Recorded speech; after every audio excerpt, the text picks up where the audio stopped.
한마디로 말해서 네, 오늘은 검찰 기소를 조만간 눈앞에 두게 된 김장겸 사장을 비롯한 MBC 임원들에 대해서 얘기를 해보겠습니다. 서초동 감식반장 김프로. 오늘은 어제에 이어서 파리바게뜨 불법 파견, 위장도금 문제를 조금 구체적으로 살펴보겠습니다. 이완배 기자의 경제의 속살. 오늘은 황동규의 연작 시집 풍장에서 몇 편 읽어드리겠습니다. 정선태 교수의 오늘을 읽는 책. 김용민 브리핑. 잠시 후 시작합니다.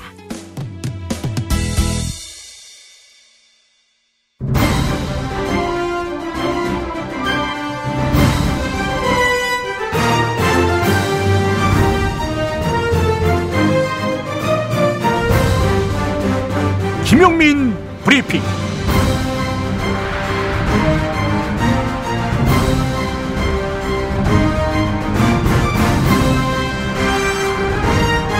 (2017년 9월 29일) 금요일입니다.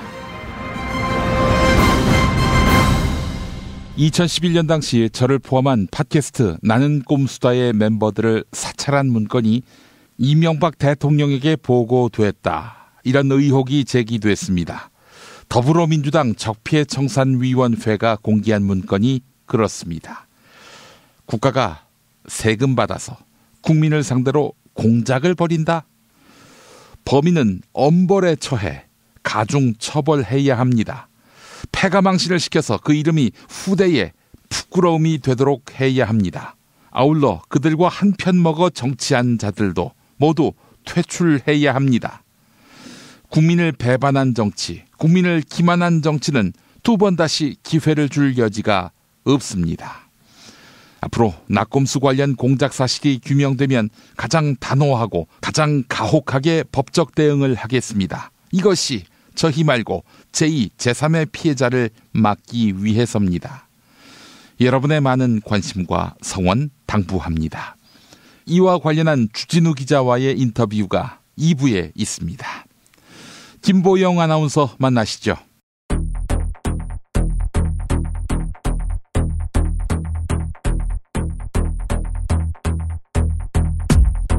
이명박 전 대통령이 자신을 향한 검찰 수사에 강한 불만을 드러냈습니다. 검찰은 현재 이명박 정부 시절 국가정보원과 국군 사이버사령부의 정치 개입 의혹에 대해 수사하고 있는데요. 어제 이명박 전 대통령은 자신의 SNS에 적폐청산이라는 미명하에 일어나는 퇴행적 시도는 성공하지 못할 것이다, 이런 글을 남겼습니다. 하지만 자신이 국정원이나 사이버사령부의 불법 행위를 지시하거나 보고를 받았는지에 대해서는 아무런 해명을 하지 않았습니다. 이명박 정부가 야권 지방자치단체장들을 사찰했다, 이런 의혹이 제기됐습니다. 더불어민주당 적폐청산위원회는 이명박 정부 관계자가 작성한 것으로 추정되는 문건을 공개했는데요. 사찰 대상에는 안희정 충남도지사와 이재명 경기도 성남시장을 포함해 야권 지방자치단체장들의 이름이 적시돼 있었습니다. 여기에 더해 문건에는 청와대 전출 인사들이 2012년 총선에 출마를 준비 중인데 대통령실 차원에서 이들을 지원해야 한다, 이런 내용도 포함되어 있었습니다. 더불어민주당 박범계 의원이 이 청와대 전출 인사들의 명단을 공개했는데요. 브리핑의 내용 들어보시죠. 그 수석급에는 정진석 전 정무수석, 박형준 시민사회특보가 들어가 있습니다. 영화 김광석을 연출한 고발뉴스 이상호 기자가 어제 경찰에 출석해 참고인 신분으로 조사를 받았습니다. 김광석 씨 유족과 이상호 기자는 김광석 씨의 부인 서혜순 씨가 딸 서연 양을 살해한 혐의가 있다, 이렇게 밝히며 서혜순 씨를 고발했는데요. 이에 검찰과 경찰에서 서연 양 사망 사건에 대한 재수사에 들어간 것입니다. 이상호 기자는 최대한 수사에 도움이 되도록 자료를 준비했다, 이렇게 밝혔습니다.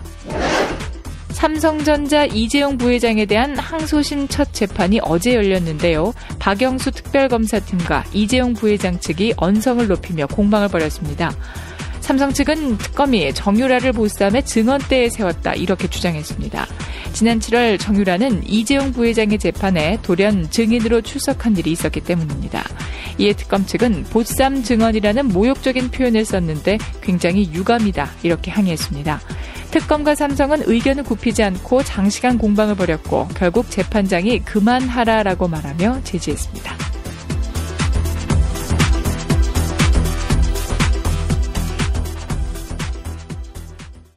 많은 공직자들이 공익제보로 생길 불이익과 보복 사이에서 갈등하고 있습니다.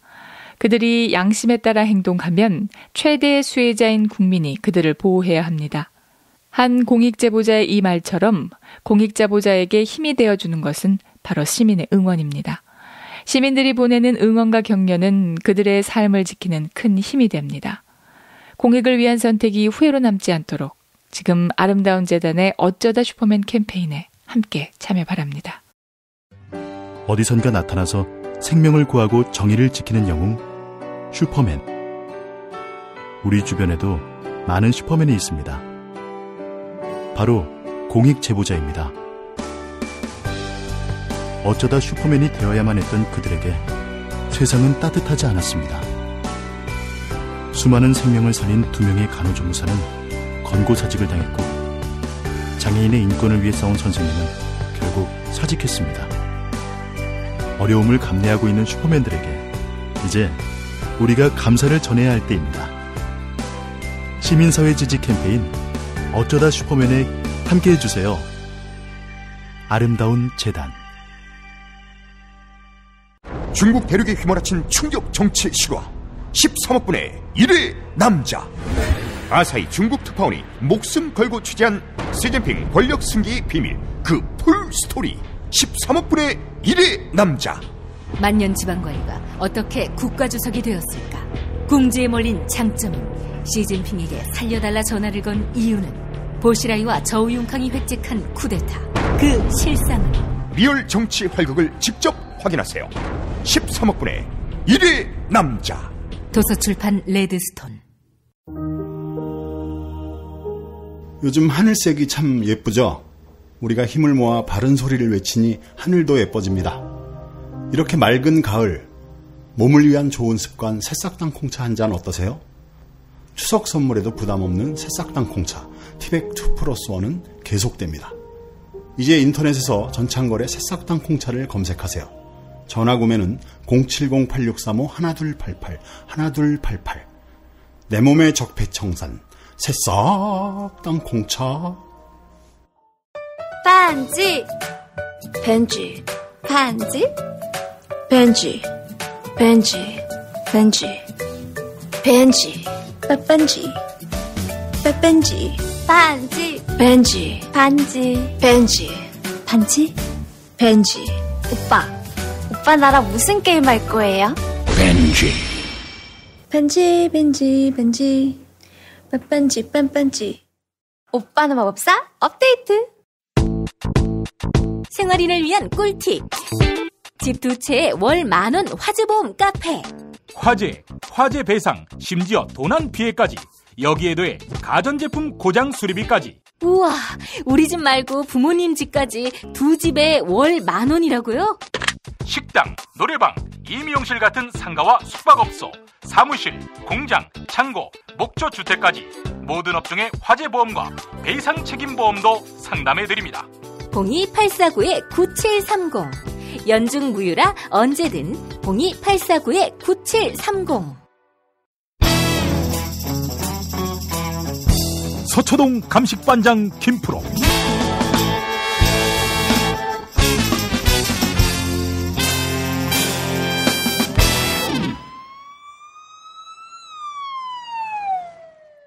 자, 김프로 나와 있습니까? 네, 안녕하세요. 김프로입니다. 예, 한가위 연휴 앞두고 있습니다. 김엄마 목소리가 너무 안 좋으신데요? 예, 그게 바로 당신 때문입니다. 일단 걱정해주는 멘트에 이렇게 치면 어떡해요? 글쎄 말이야. 이게 일주일의 피로가 물밀듯 오는 시점, 바로 금요일 방송 만들 때입니다. 그래서 사실 저는 또 다음 한 주간이 얼마나 기대가 됐는지 잠을 좀 깊게 잘 수 있겠다라는 점. 네. 우리 김프로한테 처음 얘기하는데 다음 한 주 쉽니다. 이거 쉬셔야죠. 병나요. 요즘에 불철주야 막 계속 뛰고 계신데 쉴 땐 쉬어야 됩니다, 사람이. 알겠습니다. 불철주야. 좋은 말 배웠고요. 자, 오늘 어떤 얘기 해볼까요? 네, 오늘은 뭐 김장겸 사장과 MBC 임원들 얘기해야죠. 예. 자, 기소됐죠, 전부 다? 정확하게는 이제 기소 의견으로 이제 송치가 된 건데 고용노동부에서 이제 조사를 한참 했거든요. 근데 이제 고용노동부에서 무슨 조사를 하나 싶으신 분들이 이제 계실까봐 참고로 설명을 좀 드리면 특별사법경찰관이라는 게 있어요. 특사경이라고 줄여서 부르는데 노동경찰이라고도 부르죠. 그렇죠. 이제 각 기관마다 뭐 식약처에도 있고 무슨 뭐 심지어는 구청에도 있거든요. 그러니까 뭔가 이렇게 단속하는 업무를 하는 사람들한테는 경찰이 뭐 수사를 하지 않는 경찰까지 합쳐가지고 전부 다 한 2만 명 정도 되는데 그 사람들이 모든 업무를 다 이렇게 할 수는 없으니까 또 각자 전문 분야가 아닌 것도 있고요. 그러니까 각자 맡은 분야에서 나름대로 이제 사법적인 판단이 필요한 공무원들한테 경찰의 기능을 할 수 있도록 해준 게 이제 특사경이거든요. 근데 이제 고용노동부에서 그거를 담당하는 사람들이 노동법과 관련해가지고 위반 행위가 있는지 이거에 대해서 조사를 했단 말이에요. 그래서 지난번에 이제 자유한국당 의원들이 잔뜩 몰려가가지고 고용노동부 장관과 간부들을 불러놓고 막 잡들이를 한번 했었잖아요. 그때 이제 다른 판단 없고 뭐 청와대에서 무슨 지시를 받고 이런 건 전혀 없고 그냥 법에 따라서만 부당 노동 행위가 있었는지 뭐 이런 것만 살펴보겠다라고 이제 얘기를 해서 돌려보냈었는데 그 결과가 이제 나왔습니다. 예. 근데 문제가 있다. 그러니까 이거는 재판에 넘겨가지고 처벌을 받을지 말지를 이제 따져봐야 되겠다라는 의견으로 검찰에다가 사건을 이제 넘긴 거예요. 예. 검찰이 이제 기소 의견으로 사건을 정리해가지고 넘겨받았으니까 그걸로 다시 한번 이제 검찰이 조사를 하게 되죠. 그래서 이제 별 문제가 없으면 그걸 가지고 기소를 할 텐데 지금 뭐 대부분 기소 의견으로 송치가 됐고 지금까지 나온 것들이 뭐 여태까지 말씀드렸지만 법원 판단을 받은 사안들이 꽤 많거든요. 예. 대법원까지 가서 뭐 다투고 있는 사건들도 있고 1, 2심에서 무죄를 받은 사건들도 많기 때문에 명백하게 부당하다라고 이제 판단될 수 있는 내용이 워낙 많기 때문에 검찰의 손을 거쳐가지고 법원으로 넘어갈 날이 머지않았다 이렇게 보셔도 될 것 같습니다. 예, 이걸 검찰이 뒤엎는다. 그런 그림이 잘 그려지지 않습니다. 그럴 이유가 전혀 없죠. 뭐 하여튼 잘못된 게 맞으니까. 예. 그래서 실무적인 조사는 끝났고 그러면 지금 이제 MBC가 한참 파업 중이고 KBS가 이제 한참 파업 중인데 이 파업에도 상당히 힘이 실리게 됐죠. 왜냐하면 부당한 행위들을 했던 것이 명백하고 특히나 노조와 관련돼 가지고 노조를 없애려고 하거나 노조에 가입된 사람들에 대해서 불이익을 줬거나 이런 것들이 이제 명확하게 많이 드러났거든요. 그래서 이거는 노조는 사실 법으로 보호를 받고 있는 조직이기 때문에 노조에 소속돼 가지고 활동을 했다. 이게 탄압을 받아야 될 이유는 전혀 아니거든요. 예. 노동자들이 다 개개인별로 회사하고 상대를 해가지고 본인의 권익을 지켜낼 수 없을 거잖아요. 그래서 노동자들은 다 모여가지고 회사하고 협상을 하거나 본인들의 처우를 지킬 수 있는 것들을 하도록 법으로 보장해놨기 때문에 근데 그거를 지금 뿌리부터 흔들려고 이제 계속 노력을 했던 건데 그것이 다 지금 드러났고 그냥 단순히 증거로만 드러난 것이 아니라 일부 사람들은 법원까지 가가지고 판결을 이제 받은 상황이니까 이거에 대해서는 뭐 빼도 박도 못하게 딱 걸린 상황이죠. 사실 원리 원칙대로 하는 건데 이런 원리 원칙대로 하는 것이 너무 생경하고 감동을 받게 만듭니다. 네, 지난 9년 동안 워낙 말도 안 되는 상황을 지켜봤기 때문에 지금 뭐 국정원 문건이라든지 여러 가지 다른 자료들을 통해서 지난 9년 특히나 이제 박근혜 정부 때 얼마나 말도 안 되는 내용들이 있었나가 지금 여실히 드러나고 있잖아요. 예. 그래서 정권에 조금이라도 불리할 것 같고 자기들이 선거를 치르는 데 있어서 조금이라도 유리하지 않을 것 같은 내용에 대해서는 수사를 해야 되는 상황도 뭉개고 또 수사가 제대로 진행돼야 되는 것들은 못하게 막고 상대편, 그러니까 야당에게 뭔가 조금이라도 불리할 것 같으면 키워가지고 막 어거지로 수사를 하고 논란을 키우고 막 이랬던 것들이 이제 드러나고 있기 때문에 참 우리가 지난 10년간 얼마나 말도 안 되는 세월을 살아왔나 이게 요즘에 들어서 이제 다시 뭐 드러나고 있다고 봐야 되겠죠. 당연히 김장겸은 반발하겠죠? 뭐 반발을 한다고 하더라도 지금 그냥 법적인 절차에 따라서 진행이 되는 거거든요. 검찰은 또 가서 조사를 받아야 돼요. 근데 그거 자체가 본인이 막 액션을 할 수는 있겠죠. 뭐 탄압을 받았다는 둥 뭐 이러면서 이제 막 할 수는 있겠지만 뭐 그거를 고지고대로 듣는 사람은 없을 것이고 예. 법 절차대로 진행되는 거기 때문에 항상 좋아하던 것들이 법치주의 내지는 절차를 지켜야 되고 법을 지켜야 되고 뭐 이런 거 아닙니까? 그러니까 법대로 해야죠. 절차대로 해야 되고. 예. 그래서 이제 검찰이 출석을 할 날이 얼마 남지 않았다고 봐야 되고요. 이제 그 시간이 지나고 나면 법원에 출석해가지고 뭐 재판을 받아야 될 텐데 이제 어쨌든 지금 나갈 수 없다. 나는 뭐 문제가 없다. 라면서 버티고 있는 사장을 비롯한 간부들 6명이 어쨌든 법적으로 문제가 있고 처벌을 염두에 두고 재판을 받아야 된다라는 판단을 지금 경찰 단계에서 받은 거니까 검찰 법원 지나가면서 이제 계속 문제가 되면 저분들이 지금 계속 아무 일도 없었다는 듯이 저렇게 그냥 버티고 있기가 정치적으로는 사실 이제 쉽지 않은 상황이 점점 더 돼가는 거죠. 예.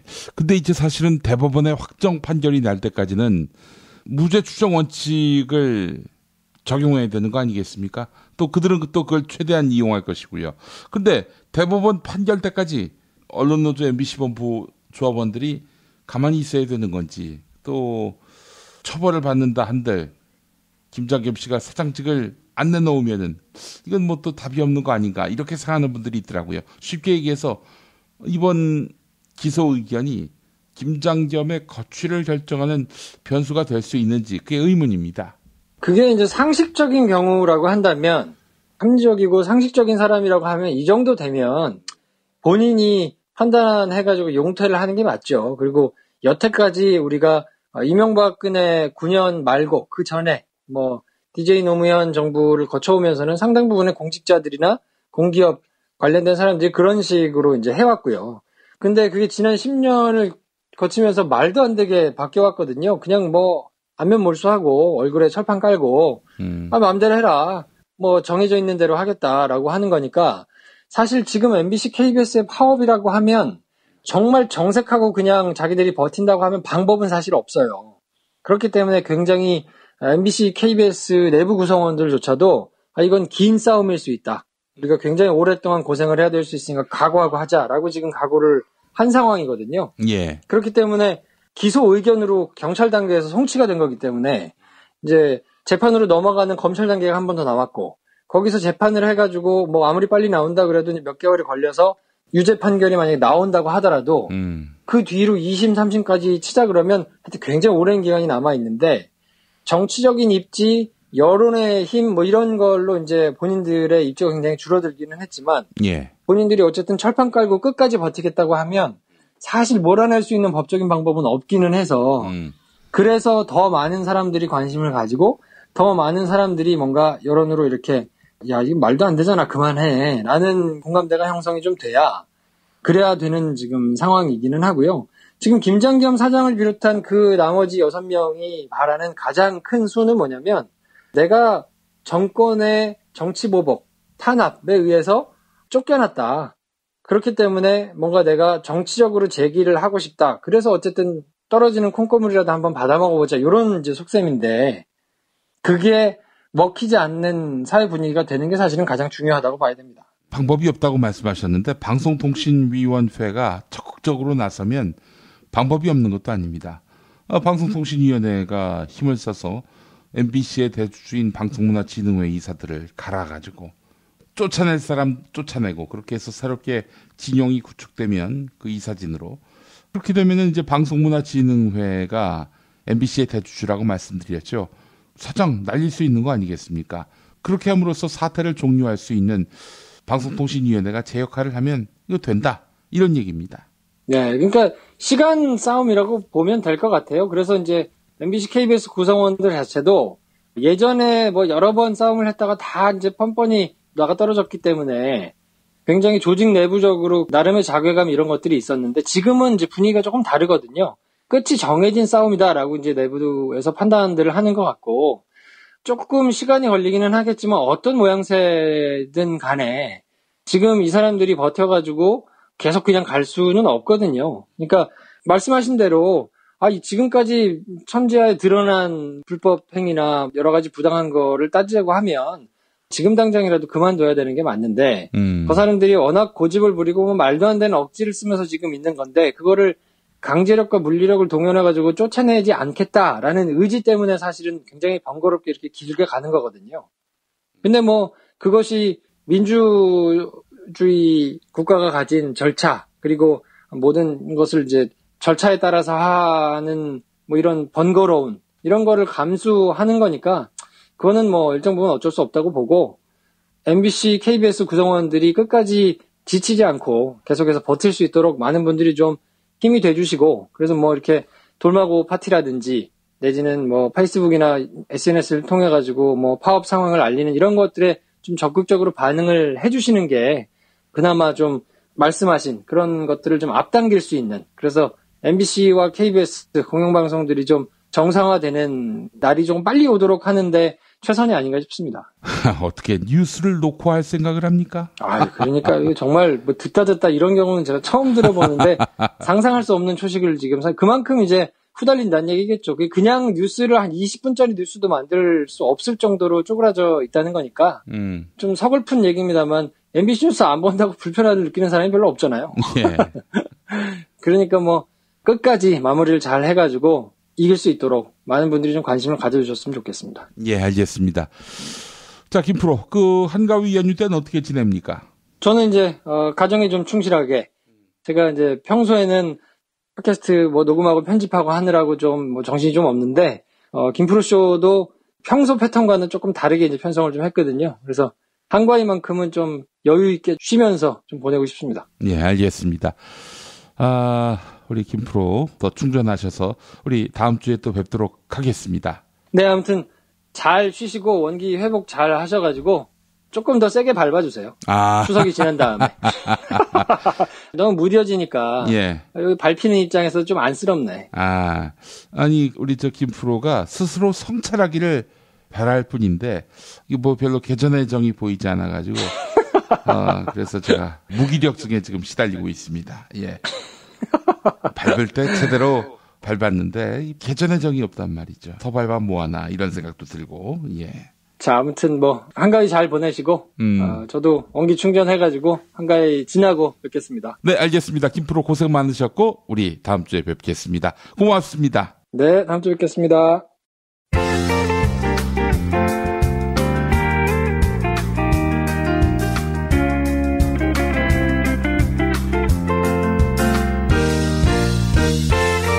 여러분 안녕하십니까? 지금부터 전국 16개 시도교육청과 무관한 2017학년도 뉴스 듣기 능력평가를 시작하겠습니다. 수험생 여러분께서는 팟캐스트의 음량을 알맞게 조절하여 주시기 바랍니다. 모든 문제는 한 번씩만 들려드리니 잘 듣고 지시에 따라 물음에 답하시기 바랍니다. 이제 시작하겠습니다. 박씨, 미안해. 왜? 뭘? 당신이 있었던 청와대에서 문건이 마구 쏟아질 때 속으로 그랬거든. 얼마나 칠칠 맞았으면 그 문건이 날 좀 보소, 날 좀 보소 하게끔 산더미처럼 두고 나왔나 이랬지. 근데 뭐가 미안해? MB가 파쇄 못한 문건, 그것도 왕 건더기가 들어간 문건이 속출하는 거 보니까 칠칠 맞은 거는 우리 보수 정당들의 내력이다 이렇게 생각했지. 뭐 반성하는 거 맞지? 근데 이런 생각도 들어요. 공작 없이는 하루도 버틸 수 없는 것이 바로 우리 보수 정권이구나. 이 씹새끼를 내가 믿느니 나를 최순실이라고 하는 게 낫지. 근데 박씨, 너 최순실 같다? 이 말이 모욕죄에 해당한데 법원 판결이 계속 그렇게 나와. 아니 그러면 너 최순실이니? 이렇게 묻는 것도 죄가 되는 거야? 그러면 최순실이 욕이 됐구만. 씨발놈이라고 하는 거나 최순실이라고 하는 거나 다 똑같은 욕이라는 거 아니야. 그런 셈이지. 야 최순실. 뭐라고? 최순실? 이 고소미 처먹여야겠구만. 야야야 치사하게 우리끼리 고소가 뭐니? 정치한다면서 명예훼손 또 모욕으로 거는 새끼들. 이거 정말 찌질하지 않아? 그런가? 그러면은 나도 욕 한마디 할게. 최순실 말고. 야 박근혜. 지금 내 이름이 욕이라고 하는 거야? 뭐 그런 셈이지. 문제 드리겠습니다. 미국 유명 성인 잡지의 창업자 휴 해프너가 별세했습니다.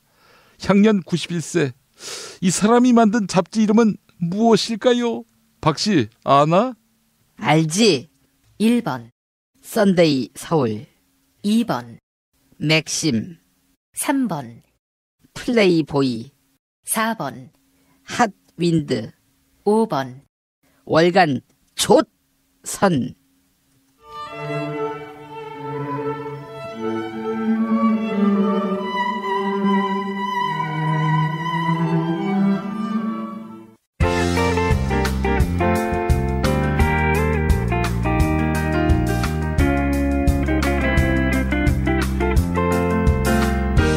수고하셨습니다. 이상으로 전국 16개 시도교육청과 무관한 2017학년도 뉴스 듣기 능력평가를 모두 마치겠습니다. 수험생 여러분은 이메일 주소와 정답, 사연을 적어 팟빵 게시판에 올려주시기 바랍니다. 당첨자는 2부 마지막 순서에서 발표하겠습니다. 뉴스 듣기 능력평가를 마칩니다. 어제 뉴스듣기 능력평가와 문통방통 코너 김홍걸 더불어민주당 국민통합위원장과 가진 인터뷰로 대체됐습니다. 애청자 여러분의 양해 부탁드립니다.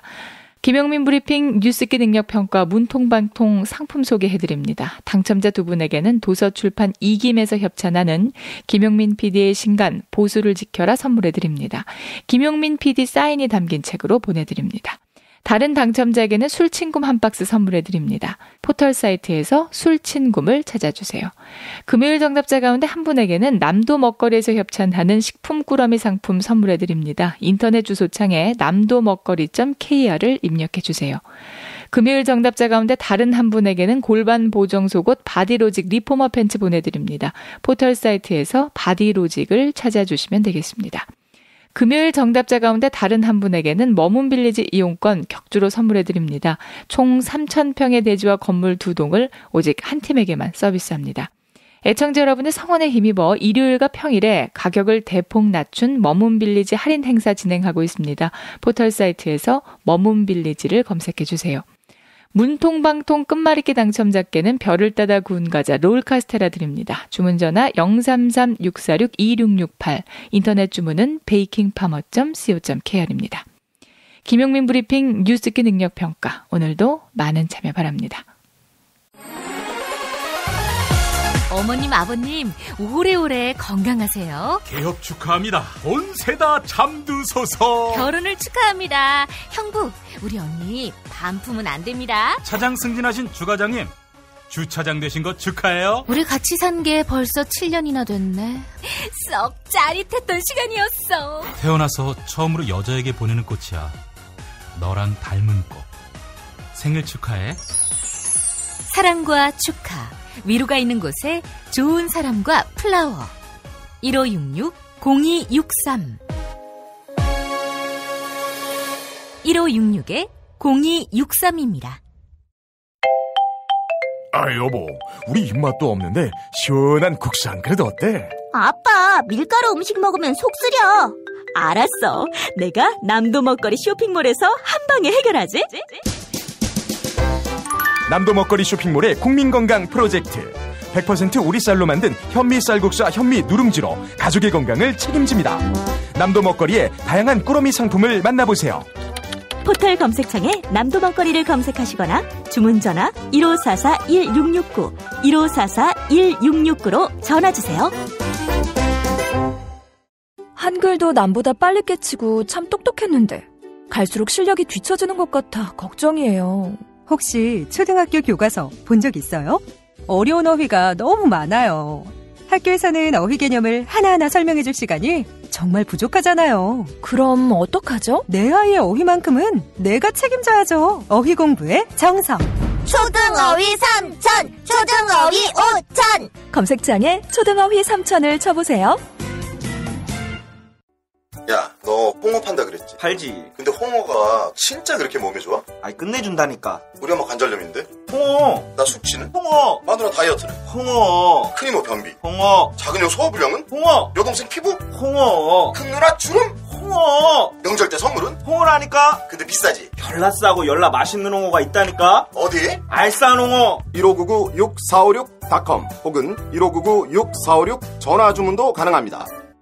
골반 잡자 바로 잡자 바디로직, 허리 통증 바로 잡자 바디로직, 몸매 교정 바로 잡자 바디로직, 자세가 좋아지는 골반 교정 타이즈 바디로직. 검색창에 골반 교정 바디로직.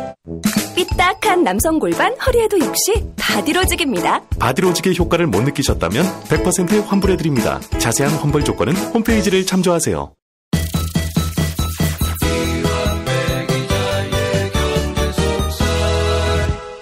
민중의 소리 이완배 기자 만나겠습니다. 이완배 기자님. 네, 안녕하십니까. 예. 자, 이제 추석 연휴 일주일 휴무. 어떻게 뭐 계획은 좀 세워두셨습니까? 예, 말씀드렸듯이 저는 빈둥거림의 극치를 보여드릴 거고요.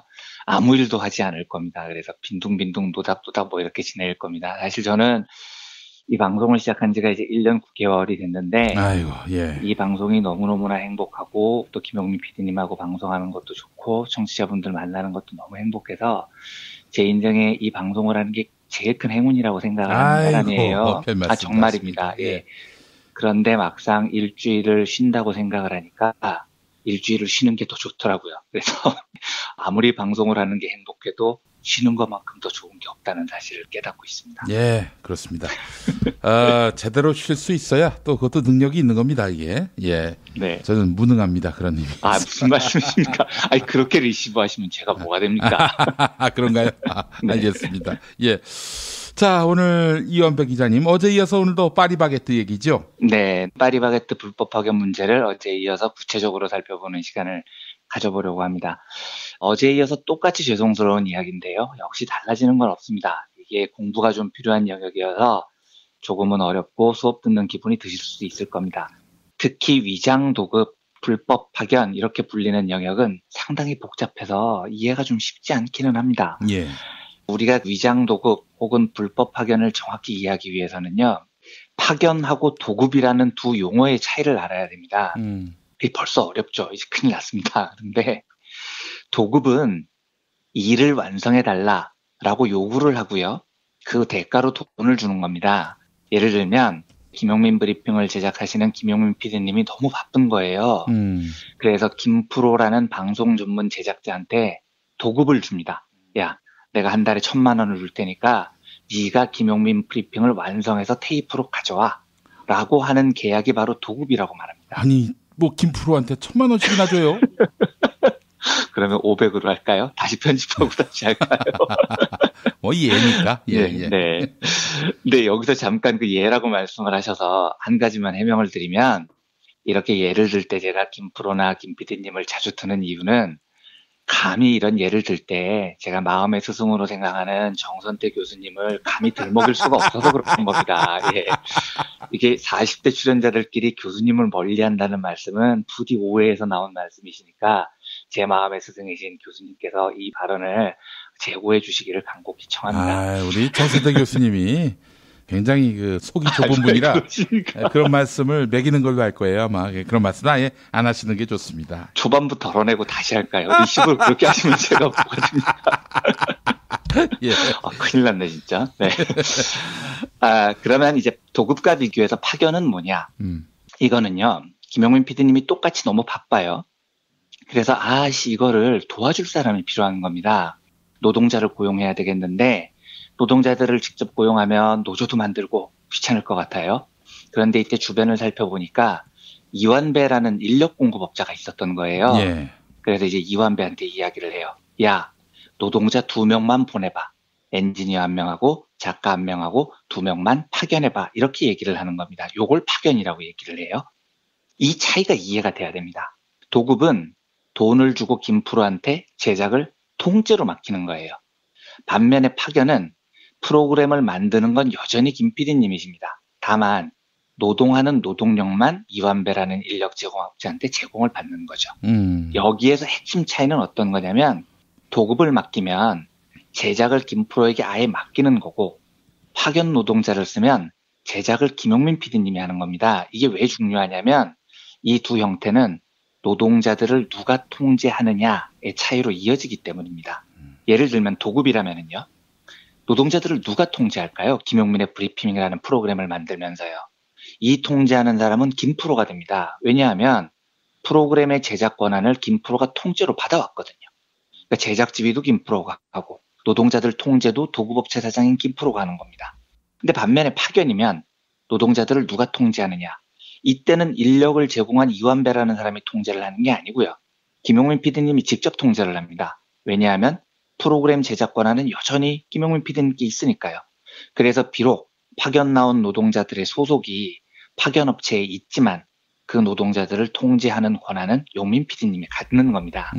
자, 이제 조금 어렵지만 일단 이게 이해됐다고 가정을 하고요. 그렇다면 대한민국에는요. 파견법, 정확히 말하면 파견 근로자 보호 등에 관한 법률이라는 게 있는데요.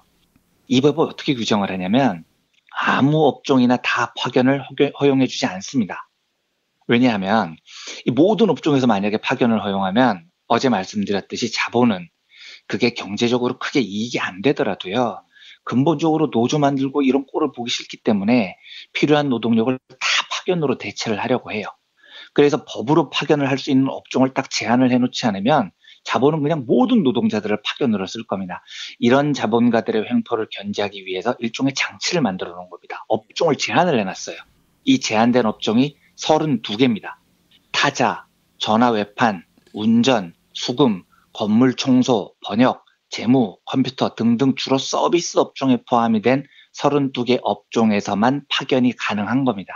여기서 중요한 건 제조업은 이 파견을 못하게 돼 있습니다. 허용업종에 포함이 안 돼 있어요. 그런데 많아 보이던데요. 그러니까 이제 그게 문제인 거죠. 그까지 설명을 조금 더 나가보겠습니다. 예.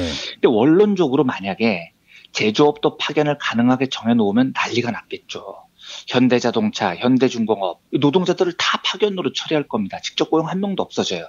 그래서 법으로 제조업은 파견을 못하도록 지금 막아놓은 겁니다. 그런데 지금 김용민 PD님께서 지적을 하셨듯이요. 여기서 호락호락 물러날 자본이 아니죠.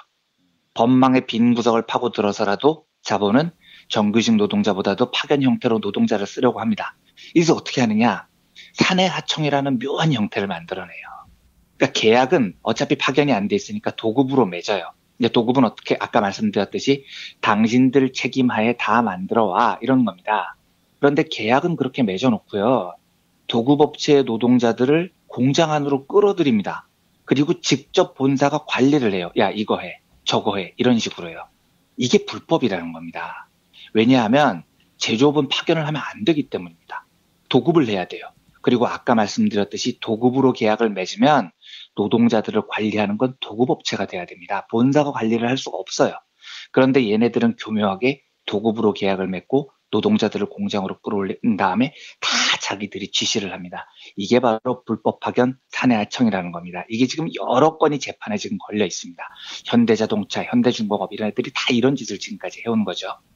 그럼 이제 이까지 이해가 되셨을지 모르겠는데 약간 어렵습니다만 불법 파견이냐 혹은 위장도급이냐 이 문제를 판단할 때 핵심이 뭐냐면 노동자들을 누가 지배하고 있느냐로 판단을 하는 겁니다. 만약에 아까 말씀드린 32개 업종, 파견이 가능한 업종이면 문제가 없는 거예요. 본사가 파견 노동자들한테 이래라 저래라 해도 됩니다. 파견이 허용됐으니까요.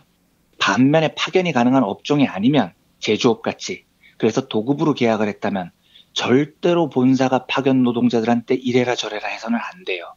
아까 경우에 용민 PD님이 김프로한테 도급을 맡겼잖아요. 언제까지 방송 만들어 하라고 했어요? 그럼 그걸로 끝이에요. 김프로한테 가서 야 여기 일하는 노동자 중에 대입은 이어 있어? 대입은 이어 보고 이거 하라고 그래. 대입은 이어 월급은 이번 달에 깎아. 이런 지시를 해서는 안 된다는 겁니다. 이런 지시를 하면 실제로 그 노동자들을 지배하는 것과 마찬가지로 판단을 하고 파견이라고 보는 겁니다. 그래서 불법 파견으로 판단을 하는 거죠. 자, 그러면 이제 파리바게뜨 문제로 돌아오겠습니다. 우선 말씀드렸듯이 제빵 업종은 파견이 불가능한 업종입니다. 파견을 가능하게 한 32개 업종에 제빵이 포함이 안 돼 있어요. 그래서 여기서는 반드시 두 가지 형태 중 하나를 선택을 해야 됩니다. 노동자들을 직접 고용을 하거나 아니면은 도급을 통해서 계약을 해야 됩니다. 파견은 안 되는 거죠. 그런데 파리바게뜨는 지금까지 그걸 어떻게 해결했느냐. 직고용은 하기 싫어요. 제빵사들을요. 그렇다고 위장도급에 걸리기도 싫습니다. 교묘하게 이런 구조를 만들어놔요. 자기들이 직접 도급 계약을 하는 게 아니고요. 자기들은 쏙 빠져 있습니다. 그리고 가맹점주들, 그러니까 실제 매장을 운영하는 우리 자영업자분들이시죠. 이분들한테 야, 저기 인력 제공하는 협력업체하고 니들이 계약을 해서 제빵기사들을 니들이 공급받아. 요렇게 짜놓은 겁니다. 그러니까 계약 과정에는 파리바게뜨가 쏙 빠져 있으니까 얘네들은 우리는 계약한 적 없어. 도급이건 파견이건 난 아무 잘못 없어. 내가 계약한 것도 아니야. 이러고 지금 버티고 있었던 거예요. 그런데 제가 말씀드렸듯이 불법 파견, 위장도급 문제를 파악하는데 제일 중요한 기준이 뭐냐면 그 제빵 노동자들에 대한 통제권을 누가 갖고 있느냐예요. 그래서 만약에 파리바게뜨 본사가 제빵 기사들에 대한 통제권을 갖고 있다면은요, 무조건 불법 파견입니다. 법이 그렇고 판례가 그렇게 돼 있어요. 그러면 실태가 어떻게 됐느냐? 이번에 고용노동부가 밝혀낸 거죠. 과연 누가 제빵 노동자들을 통제했느냐? 계약상 아무 관련이 없는 파리바게뜨가 실질적으로 지금까지 통제를 해왔다는 겁니다. 노동자들의 출퇴근 시간을 파리바게뜨가 관리를 했어요. 심지어 업무 지시도 내립니다. 업무를 감독도 합니다. 다 본사가 한 겁니다. 채용 기준도 본사가 제공을 합니다. 인사평가도 파리바게뜨가 했어요. 심지어 임금도 파리바게뜨가 결정을 합니다. 누구를 승진시킬 건가도 파리바게뜨가 결정을 했어요. 그렇다면 이 노동자들을 누가 통제한 겁니까? 당연히 파리바게뜨가 한 겁니다. 그래서 불법 파견이라는 거예요. 지금부터는 보수 언론이나 파리바게뜨, 경총 등이 반론을 열심히 하고 있는데 이런 것들을 한번 살펴보겠습니다. 첫째, 이런 반론이 있어요. 아까 말씀드렸듯이 파리바게뜨, 우리는 아무 계약을 맺지 않았기 때문에 계약은 가맹점주들이 맺은 거고 우리는 계약관계에 일절 관여하지 않았기 때문에 위장도급 불법 파견이 아니다. 이런 반론입니다. 제가 이 얘기를 딱 듣고요. 뭐 이런 새끼들이 다 있어. 이렇게 진짜 분통이 확 터지는 겁니다. 계약을 맺고 도급 계약을 맺은 다음에 직접 통제를 했으면은 불법 파견입니다. 나쁜 짓인데 계약도 안 맺고 인사, 승진, 임금 다 니들이 결정했다는 얘기잖아요. 출퇴근도 관리했다는 거잖아요. 그러면 더 나쁜 놈들이라는 이야기입니다. 아니 최소한 위장도급 불법 파견을 해도 보통은 도급 계약을 맺고 불법 파견을 시키는 거예요. 그런데 파리바게뜨는 비겁하게 자기들이 직접 노동자들을 다 통제를 할 거면서도 계약은 가맹점주들한테 다 떠맡겨 놓은 겁니다. 그리고 지들은 지금 아닌 척하는 거잖아요. 그건 죄질이 더 나쁜 거예요. 이런 겁니다. 야, 노동부가 우리 보고 나쁜 놈이라고 하는데 사실 나는 훨씬 더 나쁜 놈이기 때문에 벌을 안 받아야 돼. 뭐 이런 주장을 지금 하고 있는 거예요. 이거 대법원 판단도 마찬가지입니다. 대법원이 내린 판례도 불법 파견에 관해서는 계약 형태를 전혀 중요하게 보지 않아요. 계약에 들어가 있던지 안 들어가 있던지 어떤 형태의 계약을 하던지 실질적으로 노동자를 누가 통제하는지를 보고 판단을 합니다.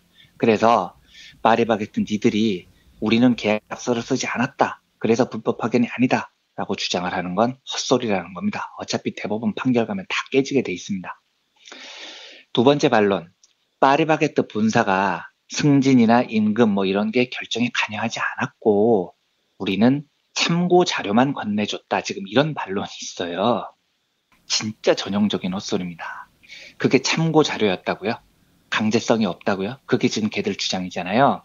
그래서 그 강제성이 없는 참고 자료가 실행이 됐습니까? 안 됐습니까? 그대로 실행이 됩니다. 모든 협력사들이 너희들이 제공한 소위 참고 자료에 거의 다 따릅니다. 이게 무슨 얘기겠습니까?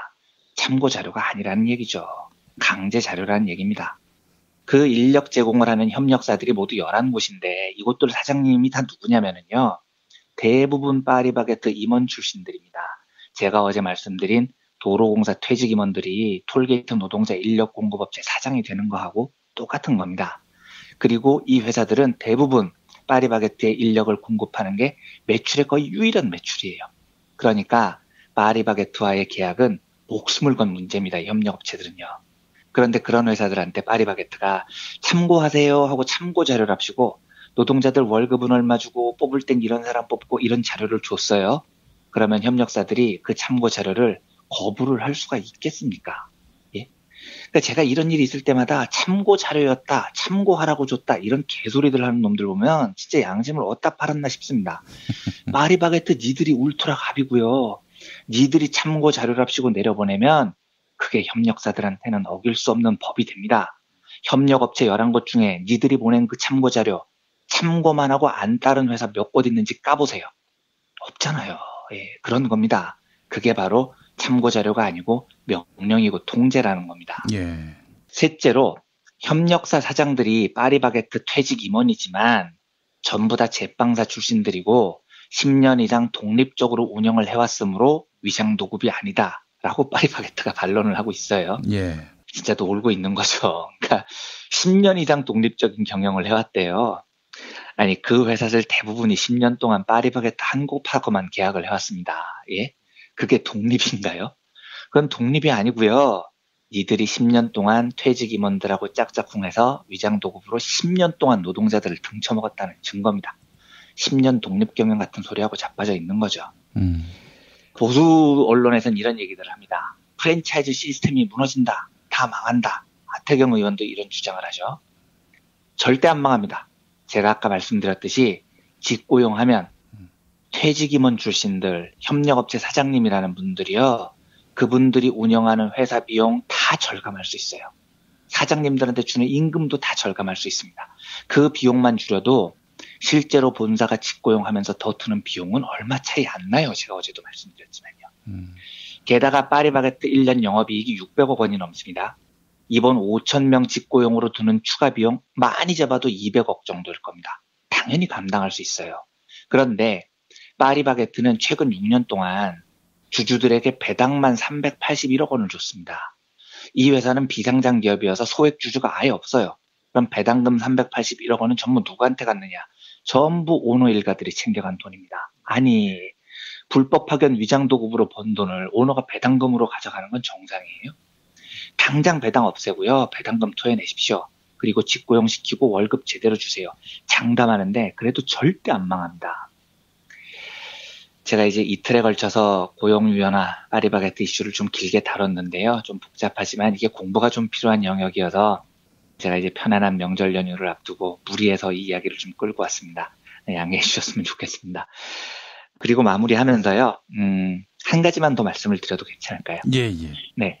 지금까지는 뭐 위장도급 이야기하느라 명절 분위기에 안 맞는 거친 이야기를 드렸는데 마지막으로 짧게 마음이 푸근해질 수 있는 따뜻한 소식 하나 전해드리겠습니다. 예. 저희 청취자분들께서 따뜻한 연대의 손길을 보내주셨던 울산과학대 청소노동자분들이요. 김순자 위원장님께서 청취자분들께 진심으로 감사하다는 말씀을 전하는 편지를 보내오셨습니다. 예. 제가 괜찮으시다면 그 편지를 읽어드리고 마무리하려고 합니다. 예. 간략히 결과 보고를 드리면요. 28일 오후 5시쯤 확인한 결과 후원을 부탁드리기 전에 원래 잔고가 9,100원이었던 통장이 통장 잔고가 지금 5,150만 540원이 됐습니다. 통장을 확인한 28일에도 수십 건의 후원이 이어지는 중이고요. 딱 한 곳 단체 후원이 있었는데 경희대 공공노조 청소노동자분들께서 소중한 연대의 뜻으로 116만 원을 보내오셨고 이것 외에는 전부 방송을 듣고 후원을 보내주신 개인 후원자들이십니다. 진심으로 감사를 드리고요. 감사의 편지를 읽어드리겠습니다. 안녕하세요. 저는 울산과학대 청소노동자 김순자입니다.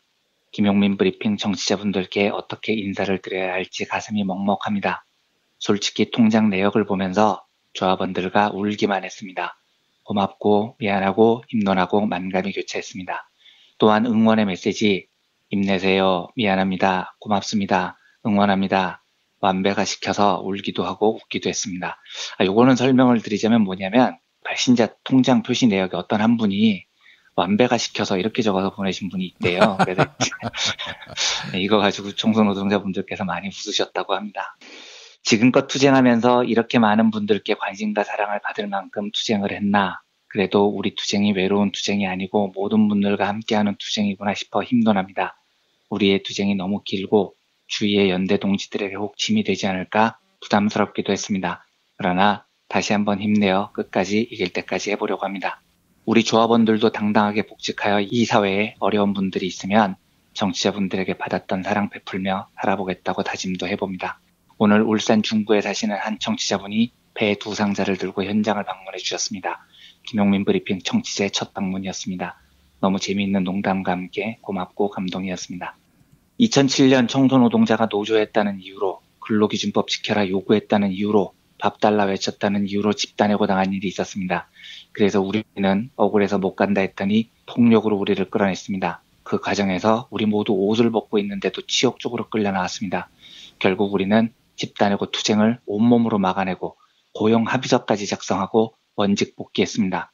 그러나 최저임금 노동자에겐 일을 내도 빚만지는 삶에서 벗어나고 싶어 생활임금을 요구하며 2014년 6월 16일부터 20여 명 조합원과 파업을 하게 됐습니다. 생활 가능한 시급 6,000원을 요구했다는 이유로 또다시 집단해고가 됐습니다. 학교는 고용보장 합의서까지 파기하고 4번이나 학교에서 강제 철거당하고 1인당 660만 원 통장 압류도 당하고 그것도 모자라 학교 밖까지 학교 땅이라고 1인당 8,200만 원 압류를 하고 강제 철거까지 했습니다.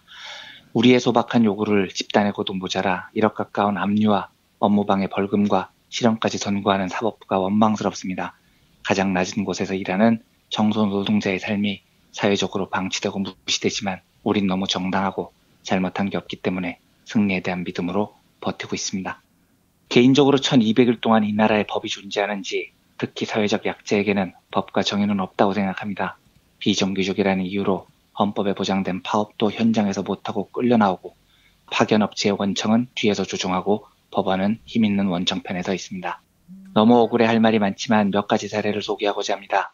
투쟁 과정에서 우리가 끝까지 물러나지 않자 학생, 교직원, 교수, 총장까지 나서서 우리가 달아놓은 소망 리본과 현수막을 수시로 칼로 훼손, 철거는 기본이고요. 물도 끊고 전기도 끊고 화장실마저 사용하지 못하게 하는 반인륜적 행위를 서슴지 않았습니다. 그뿐 아니라 우리에게 밥을 가져오는 주민들에게까지 통제하며 우리를 괴롭히고 고통을 주었습니다. 현재 우리 조합원의 평균 나이는 만 65세입니다. 정문 밖에서 농성을 하고 있는 우리에게 교직원은 부모 뻘 되는 청소노동자에게 수모를 주는 욕설과 행동을 서슴지 않고 있습니다. 정말 급해서 용변을 보러 화장실에 가면 건장한 청년이 물리적으로 맞고 그로 인해 속옷에 변을 묻히기도 하고 차마 말을 못해 조용히 집에서 갈아입고 올 때도 덜어 있었습니다. 처음에 우리 조합은 개인의 권리를 찾기 위한 작은 투쟁이었습니다. 시급 6,000원 요구하면 3일이면 길어도 일주일이면 끝날 줄 알았습니다. 이런 순진한 생각으로 시작했습니다. 이렇게 길게 이어질 줄 알았으면 처음부터 파업을 시작했을까 잠시 과거를 돌이켜봅니다. 박근혜가 탄핵되고 촛불 정부가 들어서고 민초들의 민생 문제가 쉽지 않을 거라 예상했지만 우리 울산과학대 늙은 청소노동자의 아픔은 조만간 해결될 거란 대심 기대도 했습니다.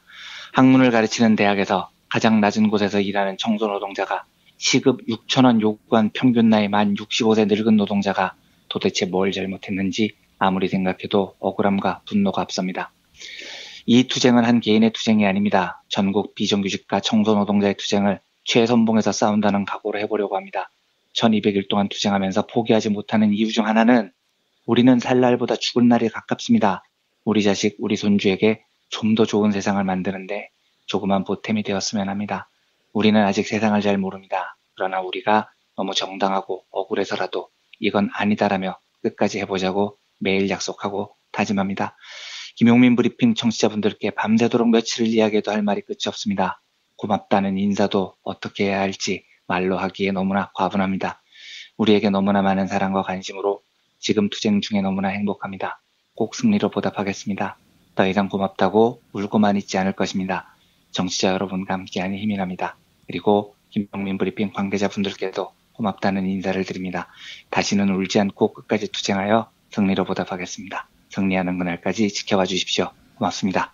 울산과학대 청소노동자 김순자 드림 이렇게 되어 있습니다. 아이고.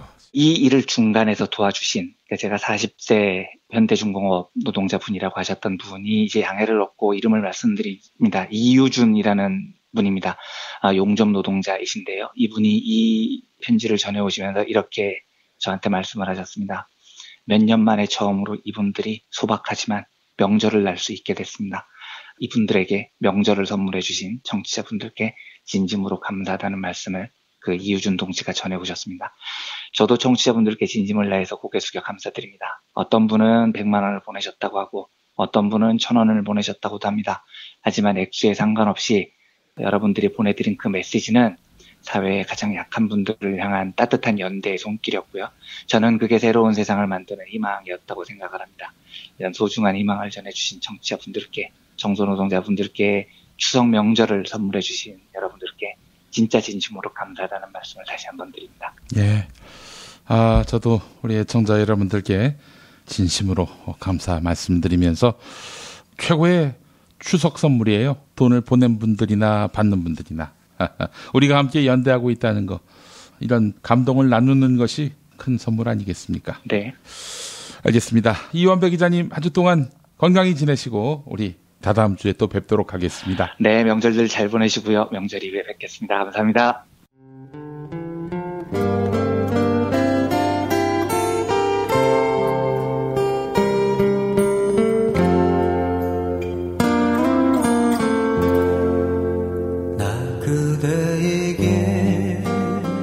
뜨거운 여름이 가고 어느새 찬바람이 옆구리를 스치면 왠지 뜸해졌던 그리운 친구 생각나시죠? 몇 년 만에 만나도 바로 어제 본 것 같은, 말 안 해도 내 마음 누구보다 잘 알아주던 속 깊고 다정한 친구 다 있잖아요. 마치 민중의 소리 같은? 이렇게 마음 맞는 친구랑 뜨거운 국물에 소주 한 잔이면 같이 할까요? 당신의 든든한 절친 민중의 소리가 오늘도 당신을 응원합니다.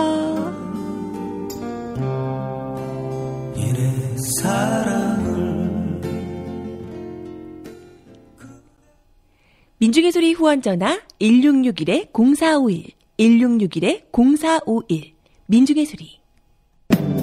진실은 반드시 밝혀진다고. 무엇이 진실입니까? 대통령이라고 하는 지위를 진실을 밝히지 않는 데에 역이용해서. 김보영 아나운서가 함께합니다. 아프니까 팩트다. 안녕하세요. 아프니까 팩트다. 김보영입니다. 지난 화요일 강원도 철원의 군부대에서 총기 사망 사고가 발생했습니다. 부대원 약 30여 명이 진직 우측 작업을 마치고 돌아가던 길에 대열 맨 뒤에서 걸어오던 병사가 사고를 당한 것입니다. 병사가 사망한 장소는 사격장 뒤쪽으로 400m 떨어진 도로였는데요. 당시 사격장에서는 실탄 사격이 실시 중이었습니다. 현재 국방부는 도비탄이 사고 원인으로 추정된다, 이렇게 발표했는데요. 5군단 정훈 공보참모 한영훈 대령의 브리핑 들어보시죠. 도비탄으로 추정되는 탄에 의한 총상을 입어 군 병원으로 구송하였으나, 도비탄이란 발사된 탄환이 단단하게 물체에 부딪혀 튕겨난 현상을 말하는데요. 이에 유가족 측은 군 당국이 제대로 조사도 하지 않고 발표했다라며 반발하고 있습니다. 유족 측은 엑스레이 촬영 결과 숨진 병사의 머리에 남아있는 총알은 탄두의 모양을 많이 유지하고 있다, 이렇게 설명했습니다. 하지만 조준 사격을 했을 가능성은 희박합니다. 유가족들 역시 이에 동의했는데요. 사격장 뒷산의 수풀이 워낙 우거지고 가팔라 육안으로는 표적을 식별하기가 어렵습니다. 결국 국방부는 도비탄이나 사격 표적을 제대로 마치지 못한 총탄을 사고 원인으로 추측한 건데요. 여기에 더해 사격장 안전관리에 과실이 있었는지 정확한 사고 경위를 조사해야 합니다. 사격을 실시한 부대는 6사단 직할 정보통신대대였으며 숨진 병사가 속한 부대는 다른 연대 소속이었습니다. 두 부대 사이에 의사소통이 이루어지지 않아 정확한 사격 시간을 알지 못한 것으로 추정됩니다. 송영무 국방장관도 이 점을 집중적으로 조사하라, 이렇게 지시를 내렸습니다. 한편 군 수사기관 관계자 측도 숨진 병사의 안면 부위를 엑스레이로 촬영했는데요. 그 결과 총탄의 모양이 크게 변형된 상태인 것으로 확인됐습니다. 유족 측과 군 수사기관 주장이 엇갈리면서 사망 원인에 대한 판단은 부검을 실시한 이후 내려질 것으로 보입니다. 지금까지 아프니까 팩트다였습니다. 스페이드 퀴즈입니다. 돌잔치, 칠순잔치, 가게 홍보, 체육대회, 창사기념일. 정답! 기념품! 문제를 끝까지 들으셔야죠.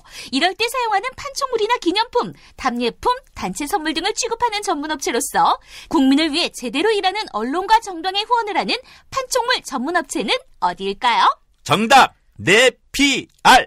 네? 어디라고요? 네피알! 네, 정답입니다.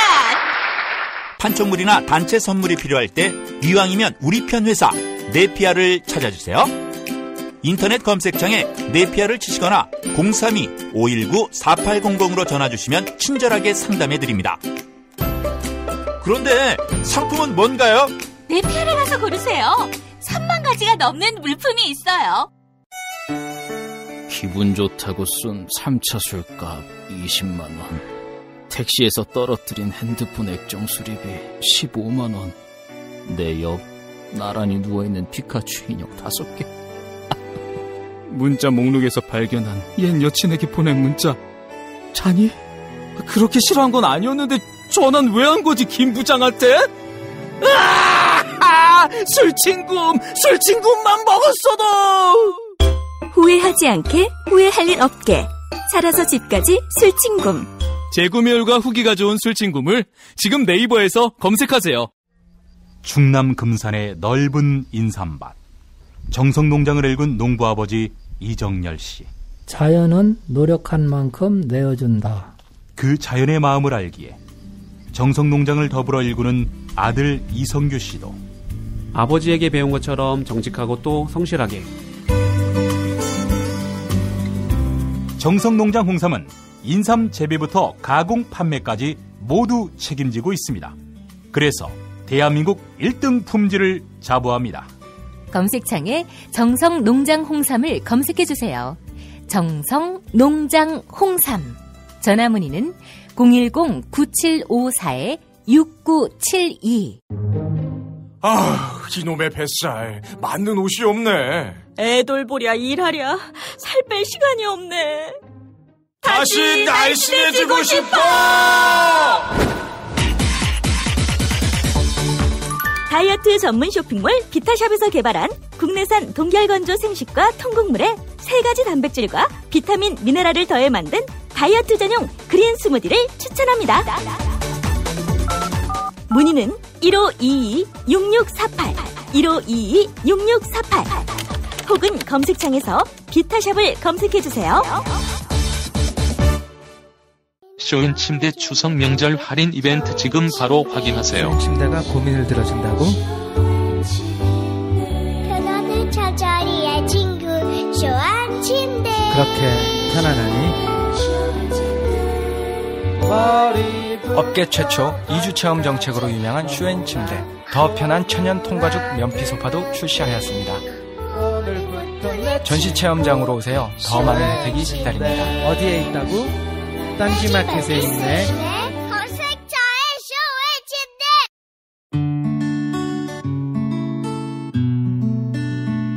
당신과 내가 좋은 나라에서 그 정의로운 나라 그곳에 산다면 난 그냥 좋아서 웃기만 할 거예요. 당신의 뉴스 보좌관 김영민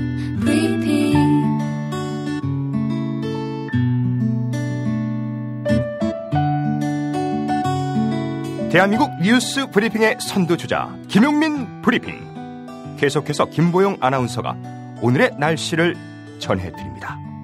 날씨를 전해드립니다. 오늘 낮 동안에도 제법 선선한 날씨가 예상됩니다. 특히 아침은 어제보다 한층 더 쌀쌀하겠는데요. 아침 기온은 서울이 11도, 대관령은 2도까지 떨어지겠습니다. 어제보다 최고 10도 가까이 떨어지는 곳도 있겠는데요. 이에 따라 일부 중부 내륙과 남부 산간에는 서리가 내리겠습니다. 낮 기온은 서울 22도, 대구 23도, 부산도 23도에 머물겠습니다. 내일은 새벽 한때 중서부에 비가 내리겠는데요. 일요일부터 월요일 사이에는 전국적으로 비가 내릴 것으로 보입니다. 여기는 대한민국 브리핑 1번지 김용민 브리핑입니다.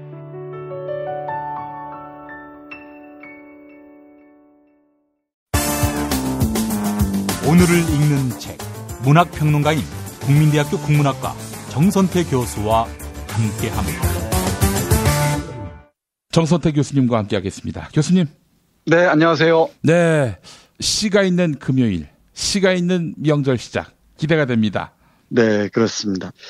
시가 있는 금요일인데 가을 날씨가 환할수록 마음이 자꾸만 가라앉는지 모르겠어요. 예. 주위에서 소중했던 사람들이 하나 둘 떠나가서 그런지도 모르겠습니다. 아니, 떠난 분이 계십니까?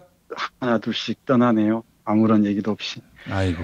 아직 살 날이 많은 분들이 하나 둘씩 떠납니다. 네. 또 명절이면은 뭐 이 세상을 버린 분들을 기억하는 날이기도 하잖아요. 예. 그래서 오늘의 일이 일찍 끝나서 환한 하늘을 보니까 자꾸만 뭔지 모르게 뭔가 센치해진단 말 혹시 아세요? 센치멘탈 할 때 센치 아닙니까? 네, 맞아요. 이제 감상적이 되고 그렇네요. 그래서 집에 와서 앨범을 이리저리 뒤적이다가 산울림 11집이 눈에 띄었어요. 예. 산울림 아시죠? 잘 알죠. 매일 아침 SBS에서 김창완 선생 뵙는데요. 아, 그래요? 예. 아유, 부럽습니다. 내가 김 PD 부러운 점이 별로 없는데 그건 정말 부럽네요. 예. 그냥 뭐 똑같으세요. 저 보면서 안녕하세요 이렇게만 하시고. 그래요. 작년 겨울에 우리 세월호를 추모하는 노래 노란 리본으로도 우리에게 가까운 분이기도 하죠. 예. 밴드에서 여러 장의 앨범을 냈는데 그중에 11집이 있어요. 11집의 사이드 A, 사이드 1을 보면은 그대 떠나는 날 비가 오는가 노래가 있습니다. 그 노래를 듣다가 또 대낮부터 우리 동네 형이 담가준 오미자주를 한 잔 마시다가 이래저래 좀 센티멘탈해졌습니다. 그러면서 떠올린 시가 이 황동규 선생의 풍장이라는 책이었습니다. 풍장은 바람의 장례를 지낸다는 말이잖아요. 혹시 그 장례 형태가 일단 화장을 한 다음 바람에 유골이 날려가게 하는 뭐 그런 풍장입니까? 네, 그것까지 포함하는 것 같은데 세계 문화마다 이 장례 풍속이 많이 다르잖아요. 그러니까 새가 남은 몸을 다 물고 올라가게 하는 그 조장이라는 것도 있고요. 물에 띄어보는 수장도 있고요. 그리고 우리는 이 땅에 묻는 그 장례가 익숙한데 풍장은 그대로 두고 바람에 다 쓸려가기 바라는 것 같습니다. 풍장이라는 시집을 떠올렸어요. 한국문학사의 길이 남을 작품인 것 같습니다. 황동규 시인은 워낙 유명한 분입니다. 일단은 한국문학사의 우뚝한 보물인 소설가 황순원 선생의 아드님이기도 하고요. 그리고 우리 잘 아는 나는 밖길을 보면 굴리고 싶어진다부터 꽃의 고요 등등 명시집들이 아주 많이 있습니다. 이 시집을 펼치면은 풍장을 위하여라는 시인의 말이 실려 있습니다. 이렇게 적혀 있네요. 결국 죽음과 삶의 황홀은 한 가지의 핀 꽃이다. 죽음이 없이 삶의 황홀이 어떻게 가능하단 말인가. 죽지 않는 꽃은 가화인 것이다. 가짜 꽃, 조화란 뜻이겠죠.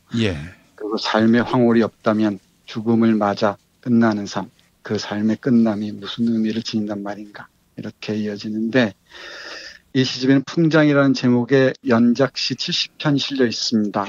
그중에 맨 앞에 있는 풍장 1 먼저 읽어드리면서 삶과 죽음의 의미 함께 생각해 보겠습니다. 내 세상 뜨면 풍장시켜다오. 섭섭하지 않게 옷은 입은 채로 전자시계는 가는 채로 손목에 달아놓고 아주 춥지는 않게 가죽 가방에 넣어 전세 택시에 싣고 군산에 가서 검색이 심하면 곰소쯤에 가서 통통배에 옮겨 실어다오. 가방 속에 달이 오그리고 그러나 편안히 누워있다가 선유도 지나 통통 소리 지나 배가 육지에 허리대는 기척에 잠시 정신을 잃고 가방 벗기우고 옷 벗기우고 무인도의 늦가을 차가운 햇빛 속에 구두와 양말을 벗기우고 손목시계 부서질 때 남몰래 시간을 떨어뜨리고 바람 속에 익은 붉은 열매에서 툭툭 튀기는 씨들을 무연히 안 보이듯 바라보며 살을 말리게 해다오. 어금니에 박혀 녹스는 백금 조각도 바람 속에 빛나게 해다오. 바람을 이불처럼 덮고 화장도 해탈도 없이 입을 여미듯 바람을 여미고 마지막으로 몸의 피가 다 마를 때까지 바람과 놀게 해다오. 네, 이런 시입니다. 제가 정말 좋아하는 시 중에 하나입니다. 가방으로 묘사된 관이겠죠. 뭐 쉽게 말씀드리면은 거기서 하나하나 다 풀고 바람 속으로 스며드는 바람을 이불처럼 덮고 바람 속에서 모든 영혼과 몸이 놀기를 바라는 그런 정말 쓸쓸하고 슬프면서도 아름다운 시입니다. 명절 앞두고 죽음을 말씀드려서 죄송한데 이 죽음은 또 다른 생명을 가능하게 하는 시그널이잖아요. 늘 그렇듯이 앞에서 읽어드렸듯이 죽음이 없으면 삶의 황홀이 어떻게 있겠습니까? 그러니까 좀 건너뛰는 말씀인지도 모르겠습니다만은 과거의 아픈 상처든 뭐든 그거 하나의 죽음으로 생각한다면은 죽음을 넘지 않은 새로운 삶이나 생명은 불가능할 줄 압니다. 근데 이 죽음을 생각하면서도 정말 작은 생명들, 사소하게 보이는 하나의 몸짓에서 삶의 황홀들을 발견하는 게 너무나 아름답습니다. 이 시집에 실려 있는 작품 중에 두 편만 소개해드리면은 이렇습니다. 혹시 우리 달개비꽃 보신 적 있죠? 달개비꽃이요. 달개비는 이제 들어봤습니다. 네, 그 파란 잎사귀에 보랏빛 꽃이 피는 달개비꽃에서 삶의 황홀을 보는 시 하나 보겠습니다. 예. 풍장 58입니다. 그러니까 58번째 풍장 달개비와 관련된 시인데요. 읽어보겠습니다. 달개비 때 앞에서 쭈그리고 앉아 꽃 하나하나를 들여다본다. 이 세상 어느 코끼리 이보다도 하얗고 이쁘게 끝이 살짝 말린 수술 둘이 상아처럼 뻗쳐 있다. 흔들리면 나비의 턱 더듬이 같은 수술. 그 하나에는 작디 작은 이슬 한 방울이 달려있다. 혼처럼 박혀있는 진노란 암술. 그 뒤로 세상 어느 나비보다도 파란 나비. 금방 손끝에서 날 것 같다. 그래, 그 흔한 달개비꽃 하나가 이 세상 모든 꽃들의 감촉을, 상아 끝에서 물방울이 떨어져 풀잎 끝에서 꼭 한 바퀴 구르고 사라진다. 네, 이런 시입니다. 눈에 선하지요. 달개비꽃이 뭉텅이 피어있는 꽃밭 아닌 꽃밭에 앉아서 수술, 암술 들여다보면서 코끼리 이빨도 생각하고요. 그리고 나비의 턱 더듬이도 생각하면서 또 그 끝에 뒹구는 물방울도 생각하면서 생명의 환희 또는 신비를 보는 것 같습니다. 죽음에 대한 깊이 있는 이해 또는 죽음에 대한 성찰이 삶을 더욱 빛나게 한다는 것은 많은 사람들이 얘기를 하는데요. 이 황동규 시인의 풍장을 보면서 그런 그 감각은 더욱더 깊이 와 닿습니다. 하나 더 볼까요? 우리 하루살이를 노래한 시인데요. 예. 풍장 63번째 시 중에 하나입니다. 예. 뭐 하루살이야 뭐 하루 살고 다 흩어지는 것 같지만 하루살이의 몸짓에서 우리 삶의 모습들을 시인은 읽어내는 것 같습니다. 읽어보겠습니다. 예. 하루살이 하나 가물가물 내려온다. 길을 잃었는가?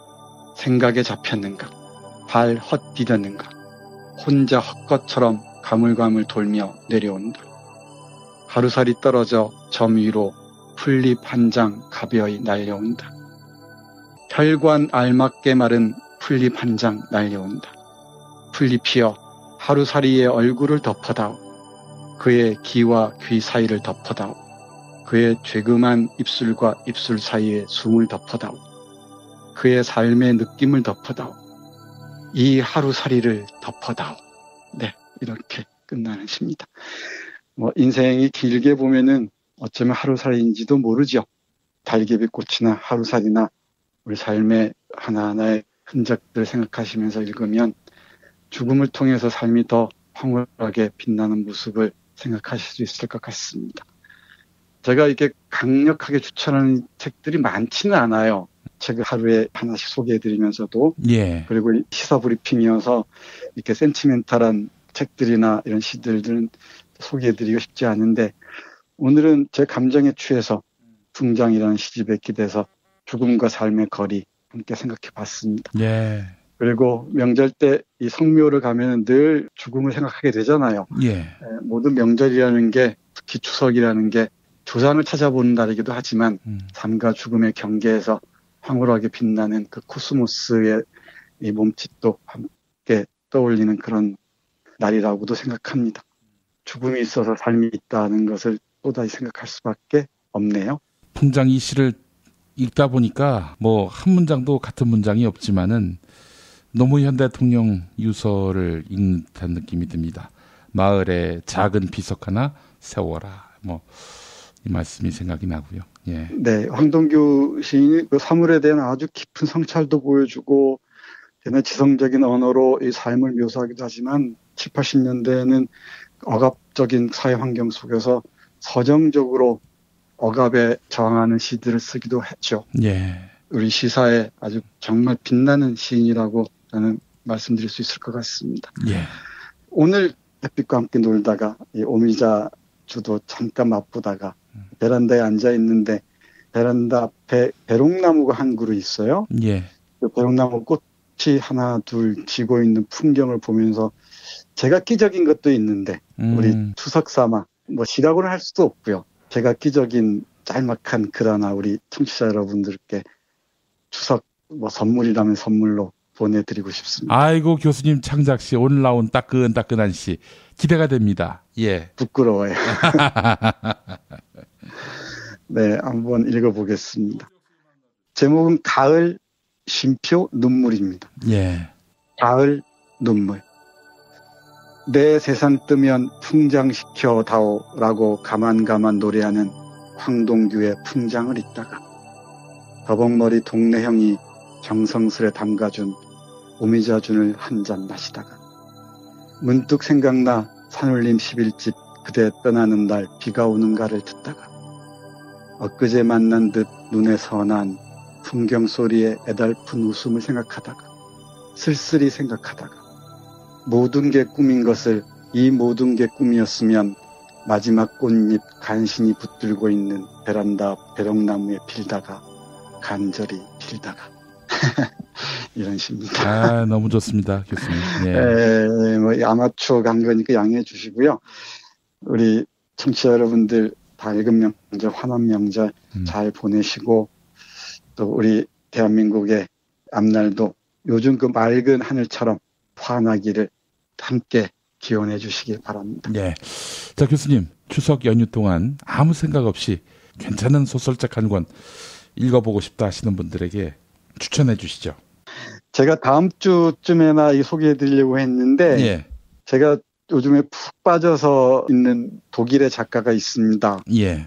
이 작가의 작품을 읽으면서 제가 며칠 동안 비몽과 사몽 사이를 오가면서 잠을 못 이뤘어요. 예. 제발트라는 작가가 쓰고 소설가 배수아가 번역한 현기증, 감정들이라는 소설이 있고요. 예.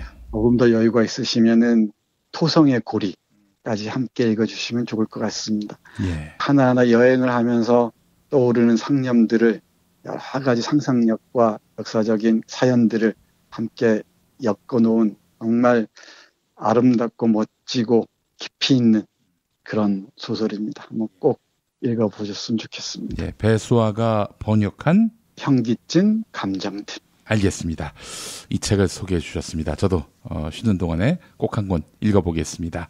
네, 처음 20페이지는 조금 어려울지 몰라요. 근데 이야기의 동선을 조금 파악하시고 나면은 여행의 길목에서 만난 수많은 사연들이 어떻게 엮이는지 이게 저도 모르게 막 빠져들 줄로 압니다. 예, 문학동네에서 나왔고 2014년에 나온 작품이군요.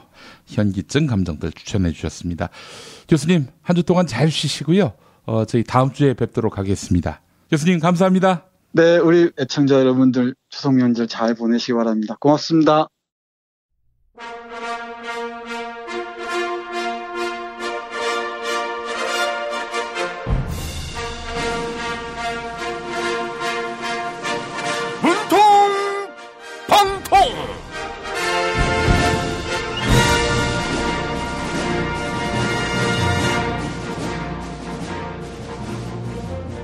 오늘도 문과 안 나오셨습니다. 안녕하십니까. 대통령 문재인입니다. 안 대표님, 그제 저녁 고생 많으셨습니다. 청와대 회동에 응해주셔서 감사하다. 이런 말씀 드리고요. 근데 안 대표님, 그날 왜 그렇게 표정이 어두웠습니까? 저 안 삐졌습니다. 아이고, 안 대표님, 듣기로는 청와대 지하 벙커에 예고 없이 방문해서 많이 놀라셨다고요. 누가 그런 소리 하고 다닙니까? 말 나온 김에 얘기하겠습니다.